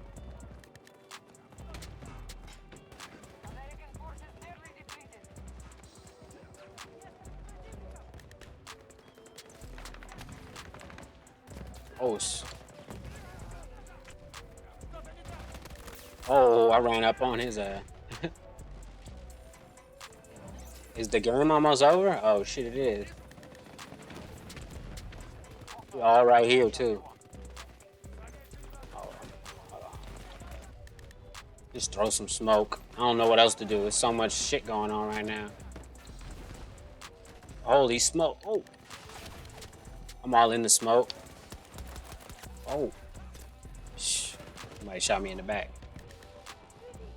I couldn't help myself. I wanted to get that kill. But I had my back exposed. Yeah, but nah, I'm over here doing, like I said, I got YouTube videos. I'll be reviewing live while playing games and stuff. You know, it just depends though. Take care of his woman. And sometimes I just, you know, it's just a vibe, you know what I'm saying? Whatever. It's not delusional, but I think if a man's not in his masculine, a woman can't be in her feminine. I feel like, you know, in most situations... That word is funny. He said feminine. This should come... It's kind of a tongue twist. Natural, because you can't really compare yourself to... A woman can't compare herself to a man.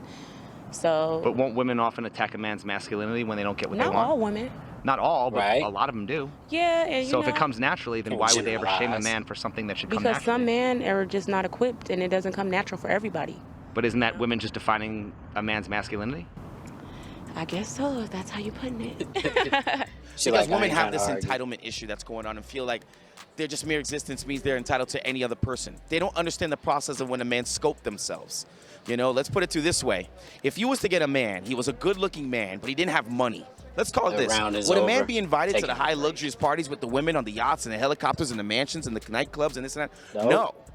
But a woman, just her simple existence of being this cute girl with no money, no brains, she can be on 10 yachts with 10 billionaires, 10 choppers, you know, the lavish nightclubs and all that nature. So a woman always is going to have the edge because, remember, men go for the beauty, fertility, and mental stability and emotional intelligence. The woman, however, is going to go for men who could protect, provide, and to cater and take care. So understanding the roles that we play. $50 bill. However, we have to understand with women, women have come through broken homes. Men as well have come through broken homes. So sometimes the roles are disfigured, and that is a huge problem in society today. I think he started to lose his point, but it's all good. We get it. I didn't have another video because, oh, there we go.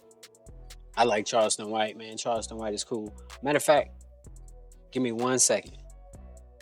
I'll be right back.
Go back on YouTube real quick.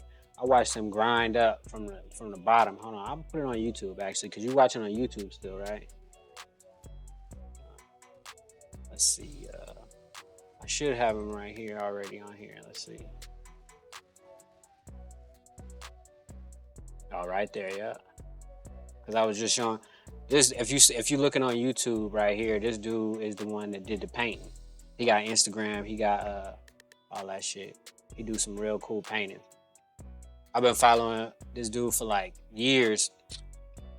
I remember I caught him on like World Star, before World Star Hip Hop. Cool dude, got some really cool paintings and stuff like that. But you see, yeah, see he did this one. You could barely see it on the live stream, but if you go to his Instagram and stuff, YouTube, that's all he posts about is his paintings and stuff, and like some esoteric knowledge and stuff like that, and like enlightenment and stuff like that too, if you're into that kind of stuff. But he got some cool paintings. I think Shaq bought one, Kevin Hart bought two. Yeah, and like I said, he used to be fucking working at the airport, but now he just do paintings. So if you're looking for cool art, he got you covered. All right, hold on. Let's get back to this video with Charleston White real quick. The best gift you can get to your kids. What if the mama is acting my out? mama said, I wouldn't give a what that mama did. She buried your kids. And this is a woman who walked away. And I never heard her say nothing bad about that. Talking about you take my daddy. used to take me down to the neighborhood to go see that homie. We were talking the other day. She said, boy, when your daddy got all that money, she said, I only done something wrong one time. She said, when he got all that money and didn't even give you a dollar. She said, yeah, I went in his bank account and took his money that time. She said, but I paid him every dollar back because I was wrong. She said, but I was mad. Nah, homie, if a woman lay down and have your kid, ain't nobody else gave their life for you. Right. Because in order to give birth, you got to walk to the death doors. Giving birth is like dying. The pain that she bear. And so you mean to tell me, nah, homie, what I watched baby mama go through to give birth, she kind of get a pass. I don't like my, me and my baby mama done been at ours before. Nah, homie, I ain't gonna say nothing wrong. If I put a baby in the Kardashian, ride with them people because that's my kid's family. Exactly. What if she being controlled by the mama? Ain't no what if nothing. They say the mama is. Man, it ain't no what. That's my kid's family. Ain't no what if nothing, man. I'm gonna ride or die with my kids. Okay, so let me ask you another question. Do you think he chose wrong? No. Because he didn't choose God to decide what baby go in their belly. You can come. I've been coming in hoes all my life. Nigga, I only got one baby mama. Charleston White classic. I've been coming in all my life. I only got one baby mama. Nigga, I've been making those calm buckets. Nigga, I only got one baby mama. Yeah, I'm a calm bucket creator. I only got one book. I only got one baby mama. Trying to kill me while I'm looking for another video. You don't get to make the baby. You don't get to make the baby. Y'all are just the vessels to get the baby here. Oh, man. Nah, man, you can't really speak on when a woman made a baby with a person, man. You can't say that's wrong. Cause it's a whole lot of homie that went and made a baby and they ain't got no $1 billion like that woman. Right. Yeah, nah, I don't care what nobody say, homie. The Kardashians, some of the smartest. Holy shit, bro. He almost killed me with one shot. The Kris Jenner lady? Yeah, I rock with them. Yeah, we can watch whatever. Bruce like. If you had an account, you could put links in the chat and I'll watch whatever.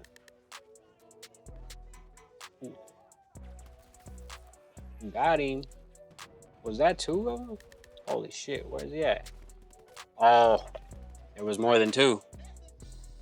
There was more than 2. There was like 3 or 4 up there. Sheesh. Uh-oh.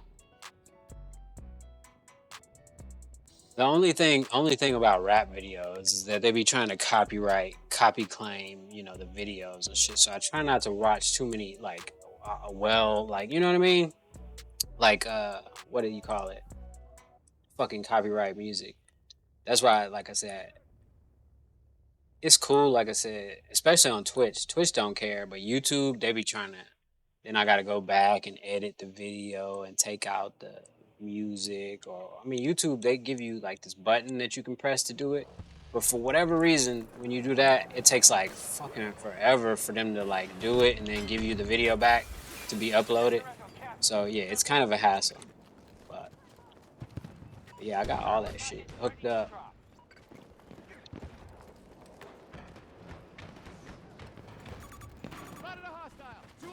Holy shit.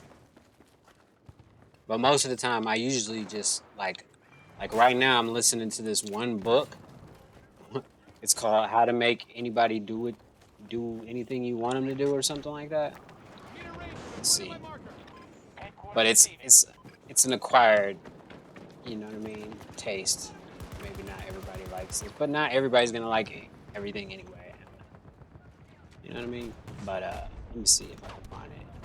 I'll show you an example of what it is. A person's self-concept is altered by the ease or difficulty of recall. Get anyone to do anything. Since we base our judgments on the ease of recall. From Dr. David Lieberman. He's apparently an expert in like psychology and other things or whatever. And he'll teach you how to, like the title says,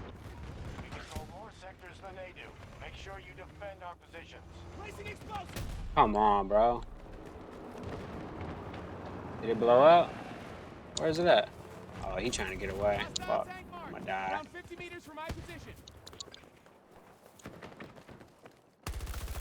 Oh, got you. About to die. Yeah. Fuck. I knew they were gonna kill me. But anyway, yeah. I'll be listening to shit like that because that's not copyright claim. Yeah. No, but I definitely be looking at like architecture and shit all the time. That shit's cool. But yeah, music is like, like I was thinking about that today. I was thinking I should do some like, what's the name? What's it called? Dang, I just had Spain now to look at. Oh, do like one stream every like once a week or something where I just play music and just play like the top music or request music or something. Because on those streams I would have to private the video afterwards, like I said. Or just not upload it afterwards, just only live stream. Because I re-upload these live streams as well afterwards. Oh shit, I was about to see if I could blow that up, but I know I can't. How about this? Can I blow this up? I'm gonna be... That's sad, Battlefield. Normally in Battlefield you could blow up walls, but in this Battlefield apparently not like that. Holy shit, let me get there. Oh yeah. How many did I just kill? Whoa, that was pretty cool. Alright, but here, let's... This video is pretty cool. Las Ventas Bull Ring in Madrid, which is a bit more modern, we're told, compared to the other buildings. Architecture. Done in the 20th century, 1922 Impossible to 1929. architecture. So, right before this Great Depression, as always, we have some money to blow. Maybe this is what caused the Great Depression, is building all these buildings at an inopportune time when people were trying to eat. And by the way, Spain was going through a revolution, or getting ready to, yet they had time for fun and games. It's hilarious, honestly. I don't even know what to think of these stories anymore. Right. But a nice building nonetheless, whenever it was built, for sure. And they say this is Moorish revival. Oh yeah, that dude I was talking about, just Justin, Moorish, he got a maybe. documentary coming out too. And it was supposed to come out like years ago, but then it got picked up, so now it's gonna come out on like Amazon Prime or something soon. So when it comes out, we'll be definitely watching that shit on the stream because it has art and stuff in it, you know. It's there, and they revived it, they renovated it. Who knows? Some construction photos would be nice. Oat Studio. How did they We're gonna build look this at back? one of the most amazing brick buildings in the Americas, Fort Jefferson, said to have been built in 1861 for the Civil War, right?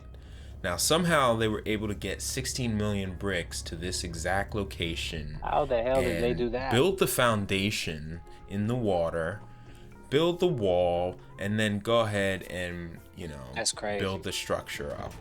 It's amazing. Unbelievable. And what were they really protecting? This doesn't make sense. Was it a jail? I mean, why would they take prisoners all the way here?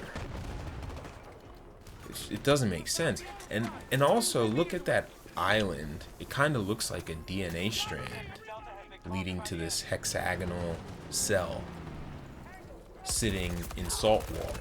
Come on, I was about to So say, the you gotta let me bricks kill them too. Are batteries. Then they can absorb some of this salinity. He thinks bricks are from the current batteries. and That's his create a theory. charge. I don't know. Just some ideas. Holy shit, But who's here trying you to see kill me? underneath, you see these arcades and vaults. Where the How many fuck were those bricks? shots coming from? 16 million bricks used? Wow. How many Man, men? that's crazy. Or women? Or whoever? I just want to know who was involved in this. Because It's impossible. Truly spectacular.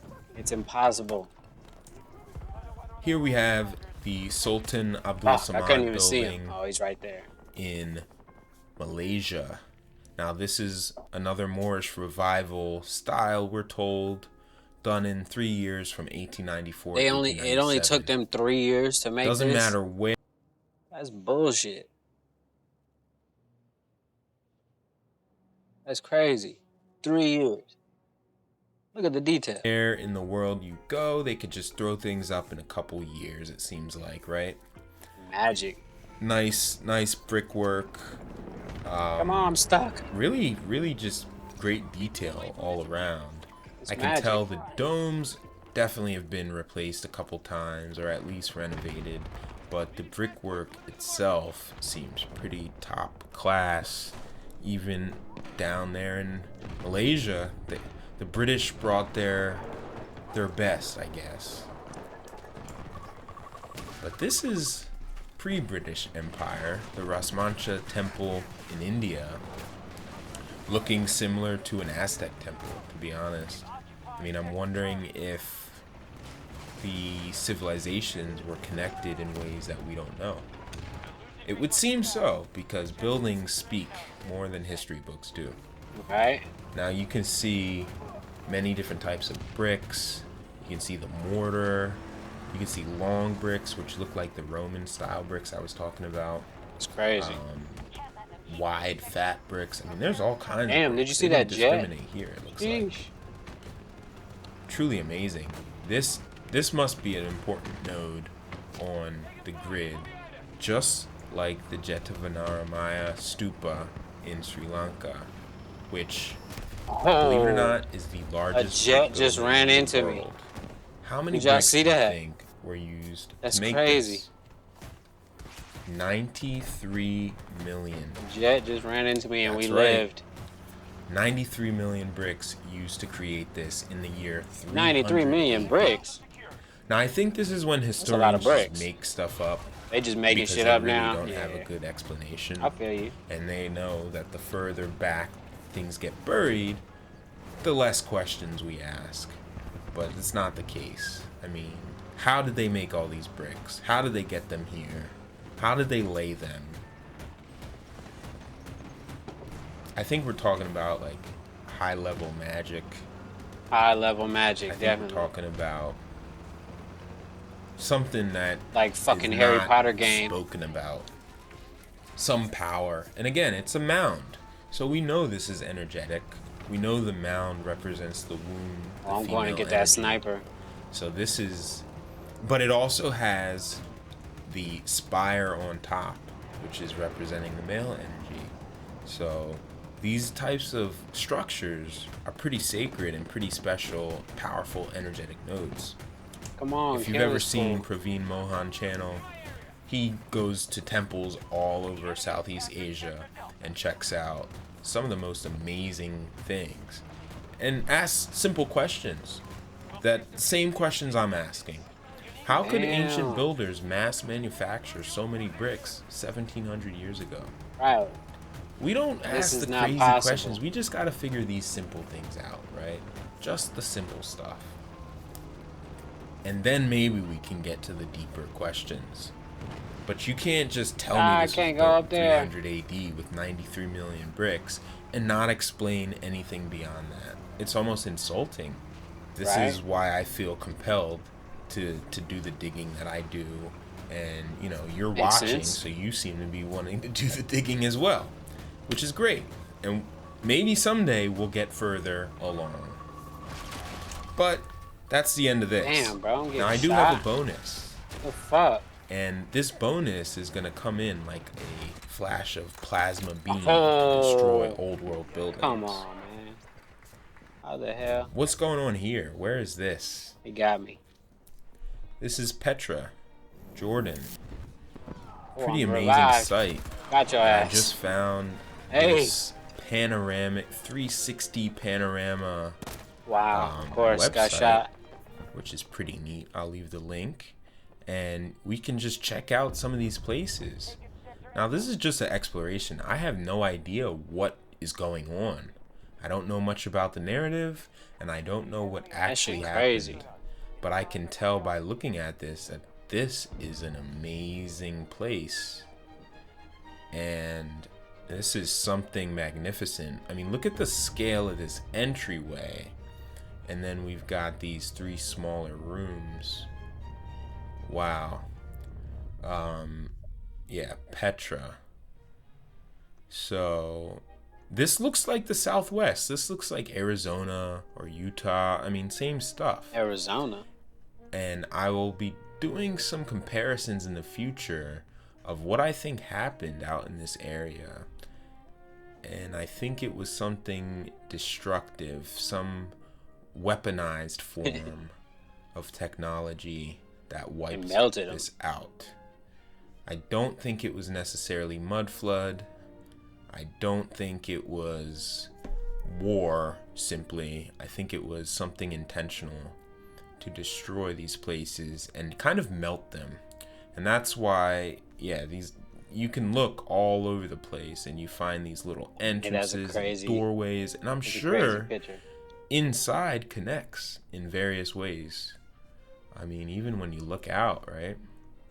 It's fascinating. So I think this whole region just got obliterated, and yeah, Laser. magnificent. Ow. The amphitheater, right? Like what?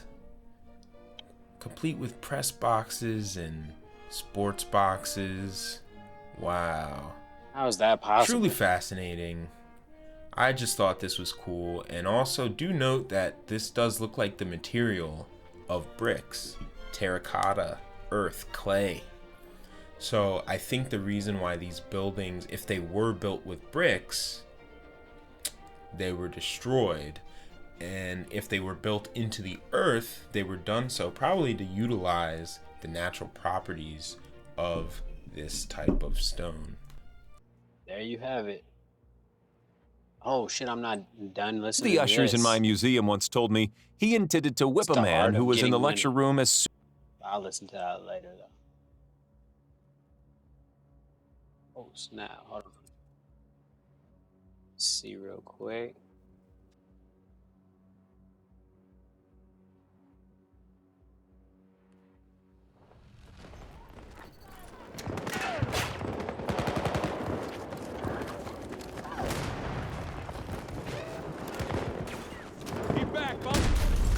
You won't blow that up either? That's crazy. I'm just trying to see what blows up in this game and what doesn't. Because everything used to blow up before. Holy shit. Got a piece of it.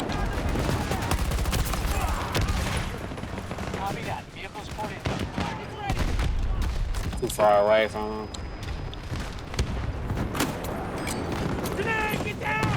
It's going down, ain't it? Need a ranger in my marker!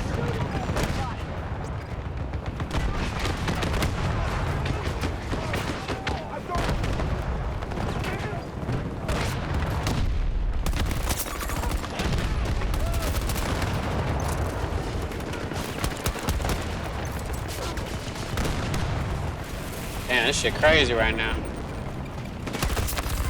Holy shit. I'm still alive. Holy shit. Hey. He got me. It's crazy.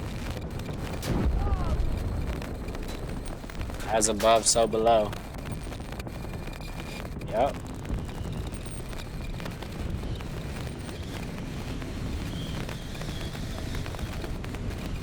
I think the tornado is coming. They built that in 3 months? Holy shit. I'm about to show you this building they built in 3 months. Hey, what's up? Name. Gotta watch an egg casserole. Their forces are dwindling. Let's see. Let's see.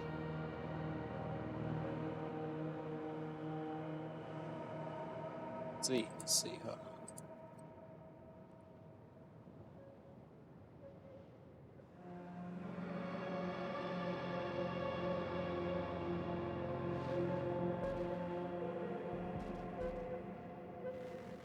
Our what channel?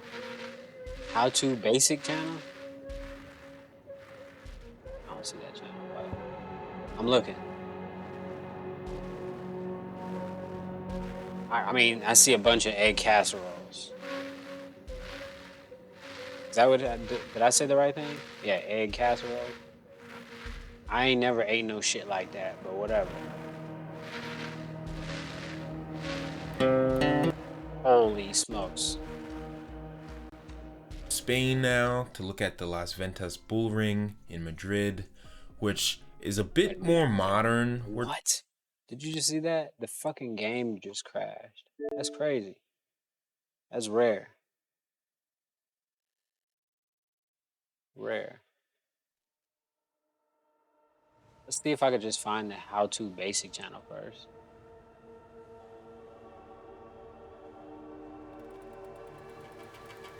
Hey, I do see it. That's weird. How to make katsu curry from making the... They got all this shit?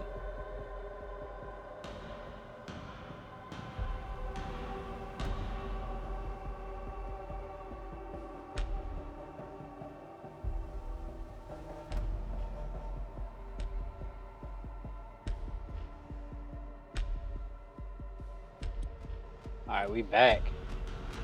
This shit's 8 years ago. 2 minutes. You ready? This is how you do it. Hold on. Let me start it over real quick for you. Bam.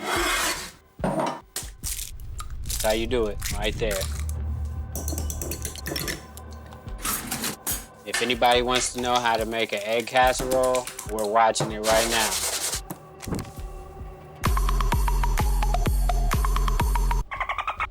You need a lot of bread, apparently, and one banana. Why is this guy throwing his shit on the floor, though?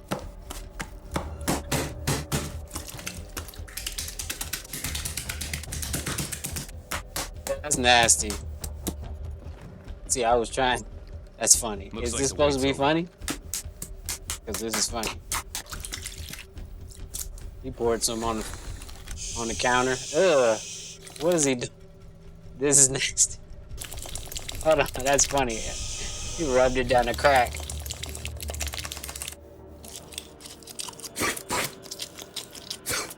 Did you went and researched this, or you already had watched it? You already knew about this stuff.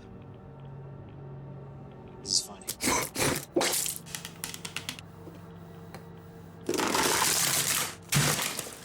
Oh no, he put his foot in it. My uncle used to say that when he would make some food, like some candy yams, and bring it to the family cookout, he would say he put his foot in it. This is what he talking about right here.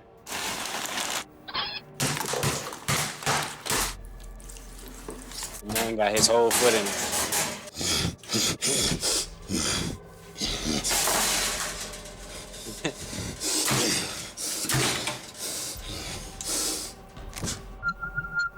Oh, that's funny. Illuminati.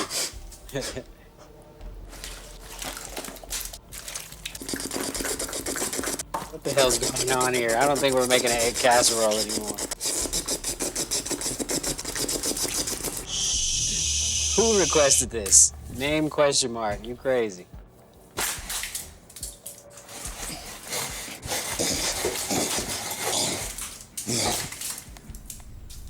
It started out like he was finna make something, but it went left quick.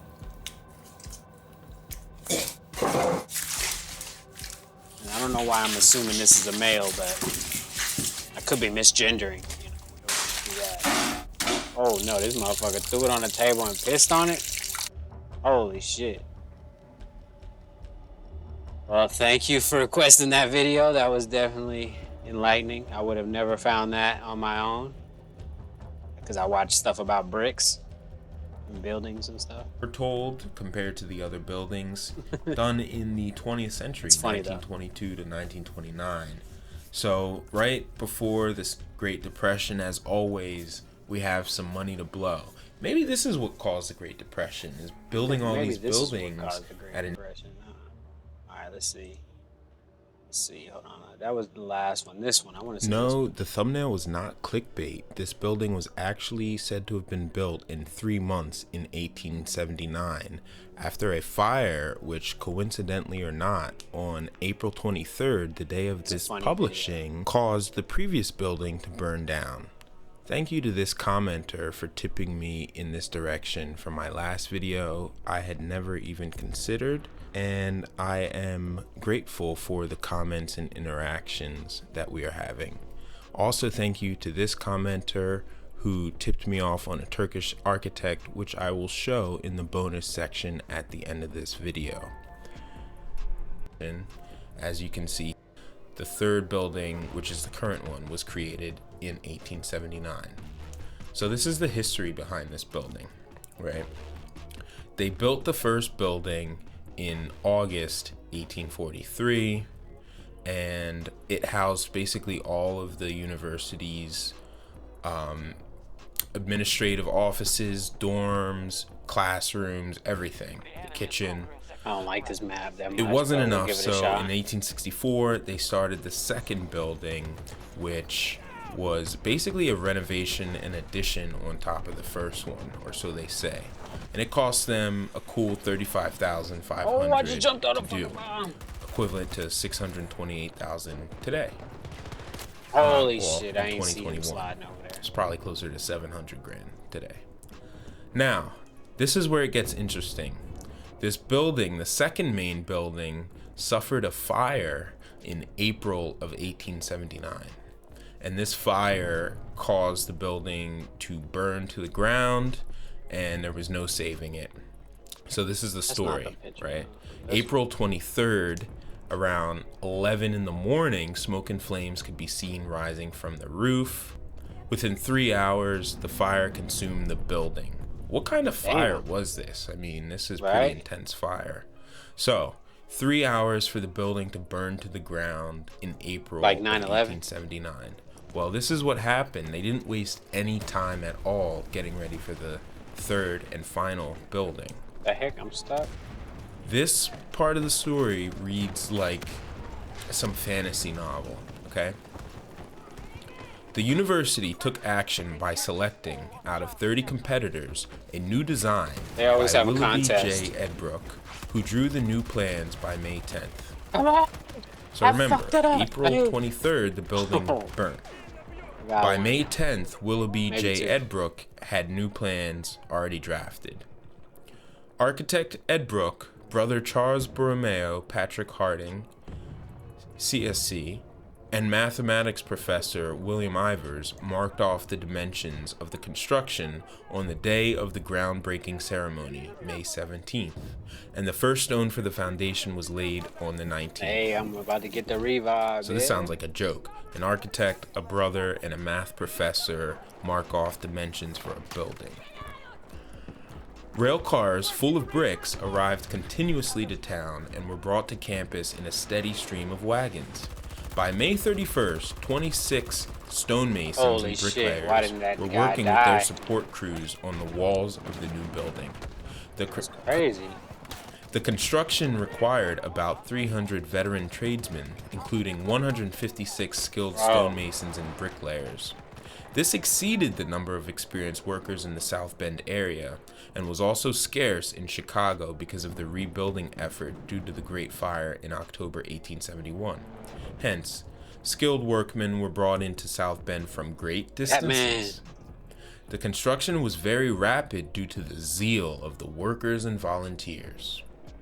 By June 21st, the first story was completed, and by June 28th, they completed the second.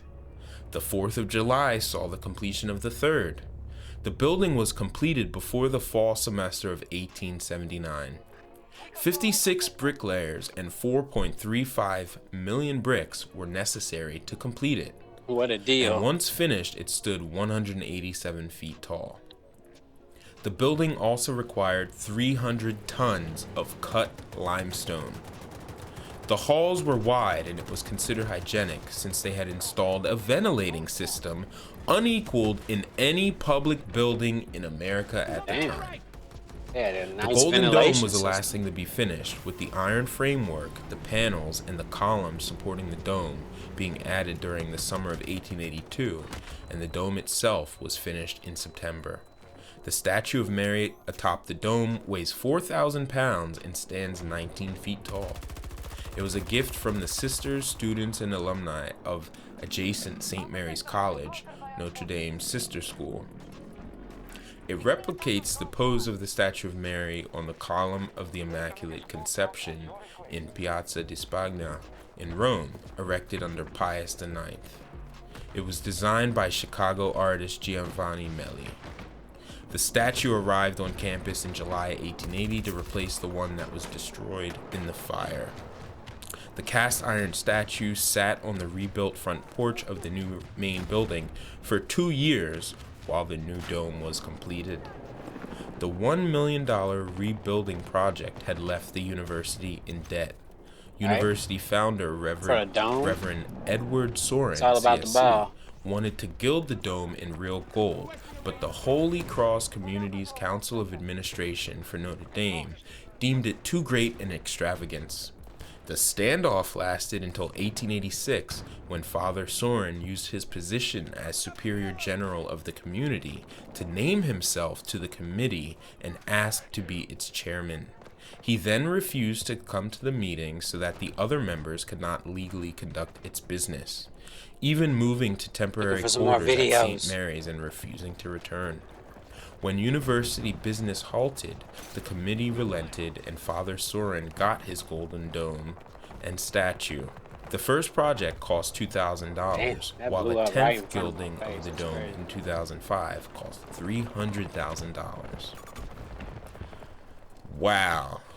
That's the most unbelievable story of any building in American architectural history or global architectural history. Yeah, it's a bunch of bullshit stories in architectural history. Whatever you think of it, leave me a comment. I really want to know what people think. Do you believe this story? Do you believe the building was there? Do you believe there's some cover-up or something going on? I should also mention that Reverend Soren conveniently left for Europe 2 or 3 days before the previous building burned down, and once it burnt, he came right back. Strange coincidence, if you believe in coincidences. But yeah, this is absolutely unbelievable. So here are some pictures of this main building of Notre Dame. Up in the top left, this is the second main building, so this is the one before the current one. And it wasn't too shabby itself, right? Not too shabby at all. Looks like a typical reset building in the first place. But this main building is absolutely stunning. And the fact that they were said to have done this, fueled by zeal, in 3 months. Fueled by zeal, is what he said. I don't like being lied to. I don't know about you, but I really don't like being lied to, especially to my face. That's crazy. And especially with a smile. So I feel like I'm being lied to about this building and its history. And thank you to that commenter for tipping me off, because it led to more discoveries. So we're going to dive into the architect behind this building, Willoughby J. Edbrook, and we're going to look at some of his buildings. Willoughby J. Edbrook, an American architect and bureaucrat who remained faithful to a Richardsonian Romanesque style in the era of Beaux-Arts architecture in the United States. He had a stint as the supervising architect of the Treasury Department, the same role that James Knox Taylor had. So Willoughby J. Edbrook, I mean, I don't know. He was a protege of Richardson, and did a lot of work. So these are some of his works. The Georgia State Capitol, 1884 to 1889. The Old Post Office in Washington, D.C., 1892 to 1899. The Milwaukee Federal Building, 1892 to 1899. The Federal Courthouse and Post Office in St. Paul, Minnesota, 1894 to 1902. The San Jose Post Office, which is now part of the Museum of Art, in 1892.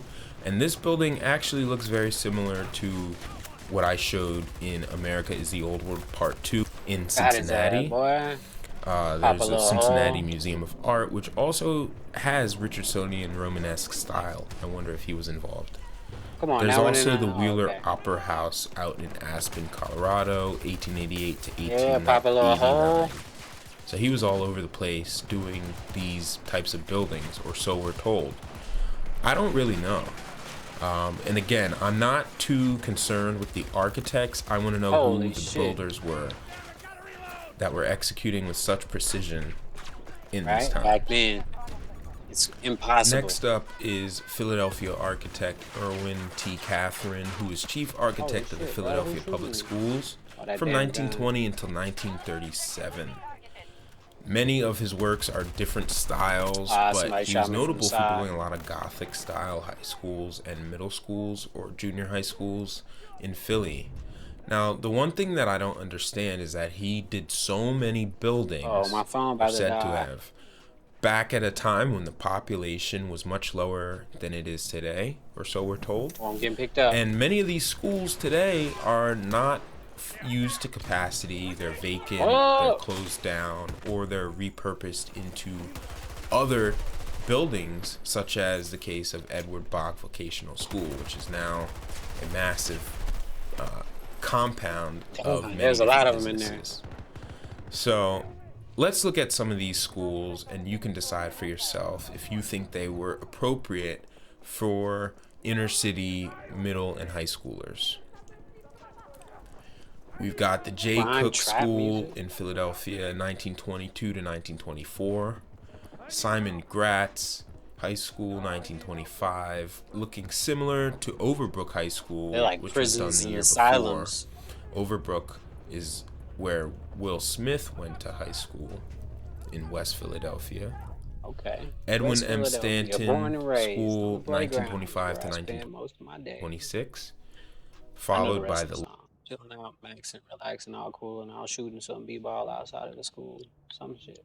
I know the rest. When a couple of guys who was up to no good started making trouble in my neighborhood, I got in one little fight, and my mom got scared and shit. Said, "You moving with your auntie and uncle in Bel Air." I whistled for a cab, and when it came near, the license plate said fresh, and it had dice in the mirror. Something rare. Cab was rare. And I yelled, "Holmes to Bel Air," some shit like that. And yeah, I do know the rest, but I'm done. I can't do the rest right now. I'm trying not to die. Hold on. And I'm trying to figure out about these buildings too. Lydia Dara School, 1926 to 1927. The Spring Garden School.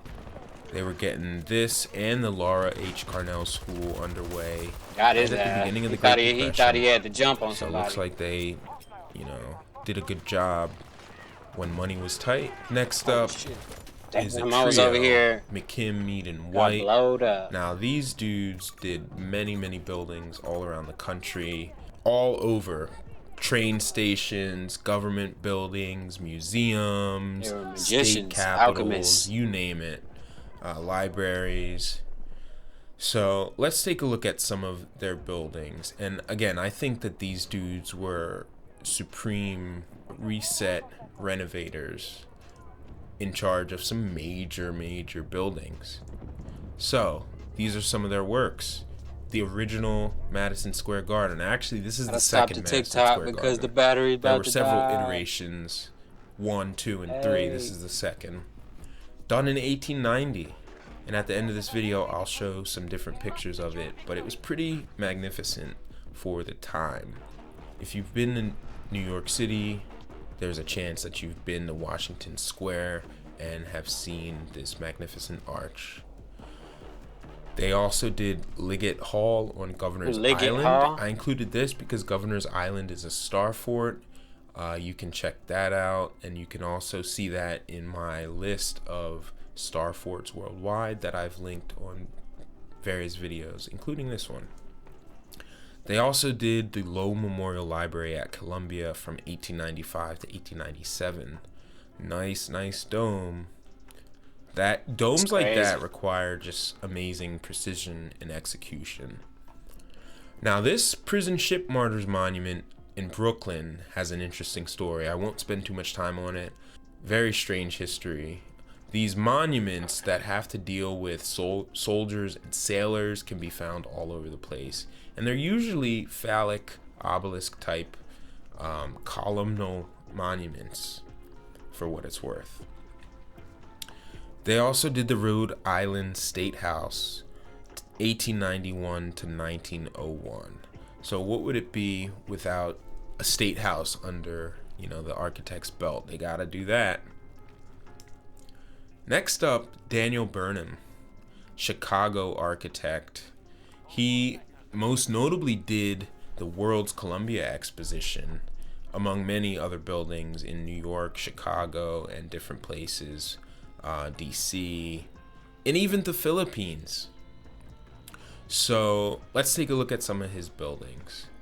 Again, if he's part of a World's Fair, that means he's definitely a reset architect, and he had something to do with planning the new reality. The Rookery, Chicago, 1886. We've got the World's Columbia Exposition, also in Chicago, 1893, nicknamed the White City.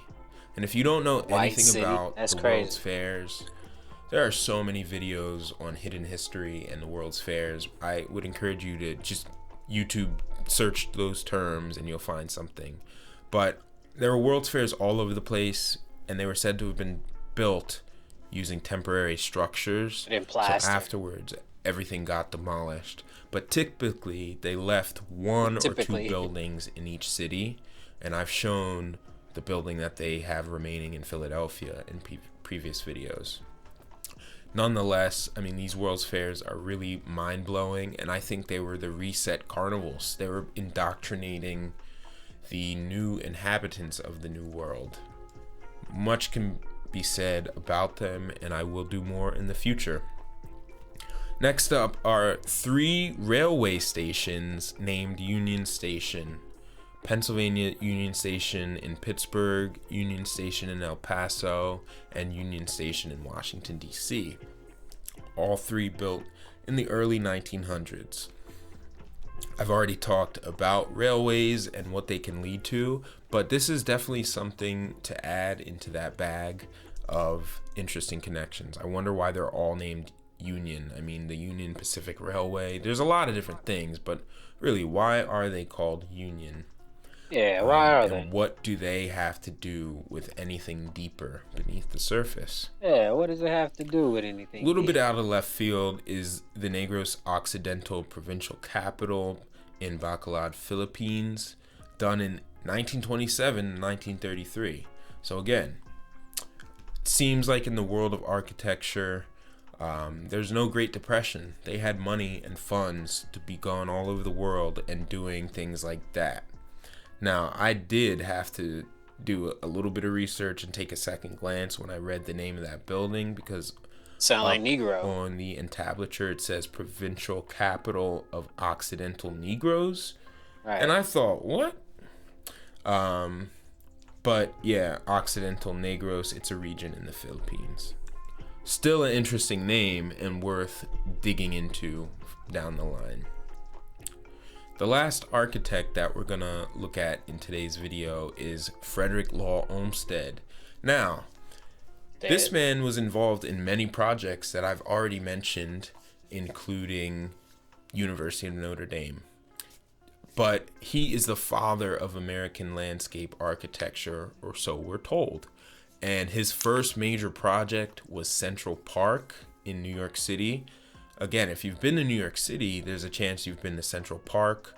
Now, the craziest thing about this story is, just like the Notre Dame building, which was won in a contest, he and another architect named Calvert Vaux won a contest to design the Central Park in what was called the Greenwood Plan. And this was his first landscape architecture project ever. At the age of 30, he designed what we now know as Central Park. Do you believe that? At 30? I don't know. What is it with these one-hit wonders that, you know, in their first time at bat, they smash it out of, literally out of the park? So let's look at some of his works. He was also involved in some other things that we've looked at. Like what? So, the Central Park plan, there you can see. He designed it along with Vaux in 1852, and then they won that competition. A couple years later, 1857, they began construction, and it lasted until 1873. I mean, it's mind-blowing stuff, to be honest. Next, the U.S. Capitol grounds in Washington, D.C., 1874 to 1892. So hot off the press, you know, he was done with Central Park. He said, what could I do next? What's bigger? And helped design and landscape the grounds of the Capitol. It's big.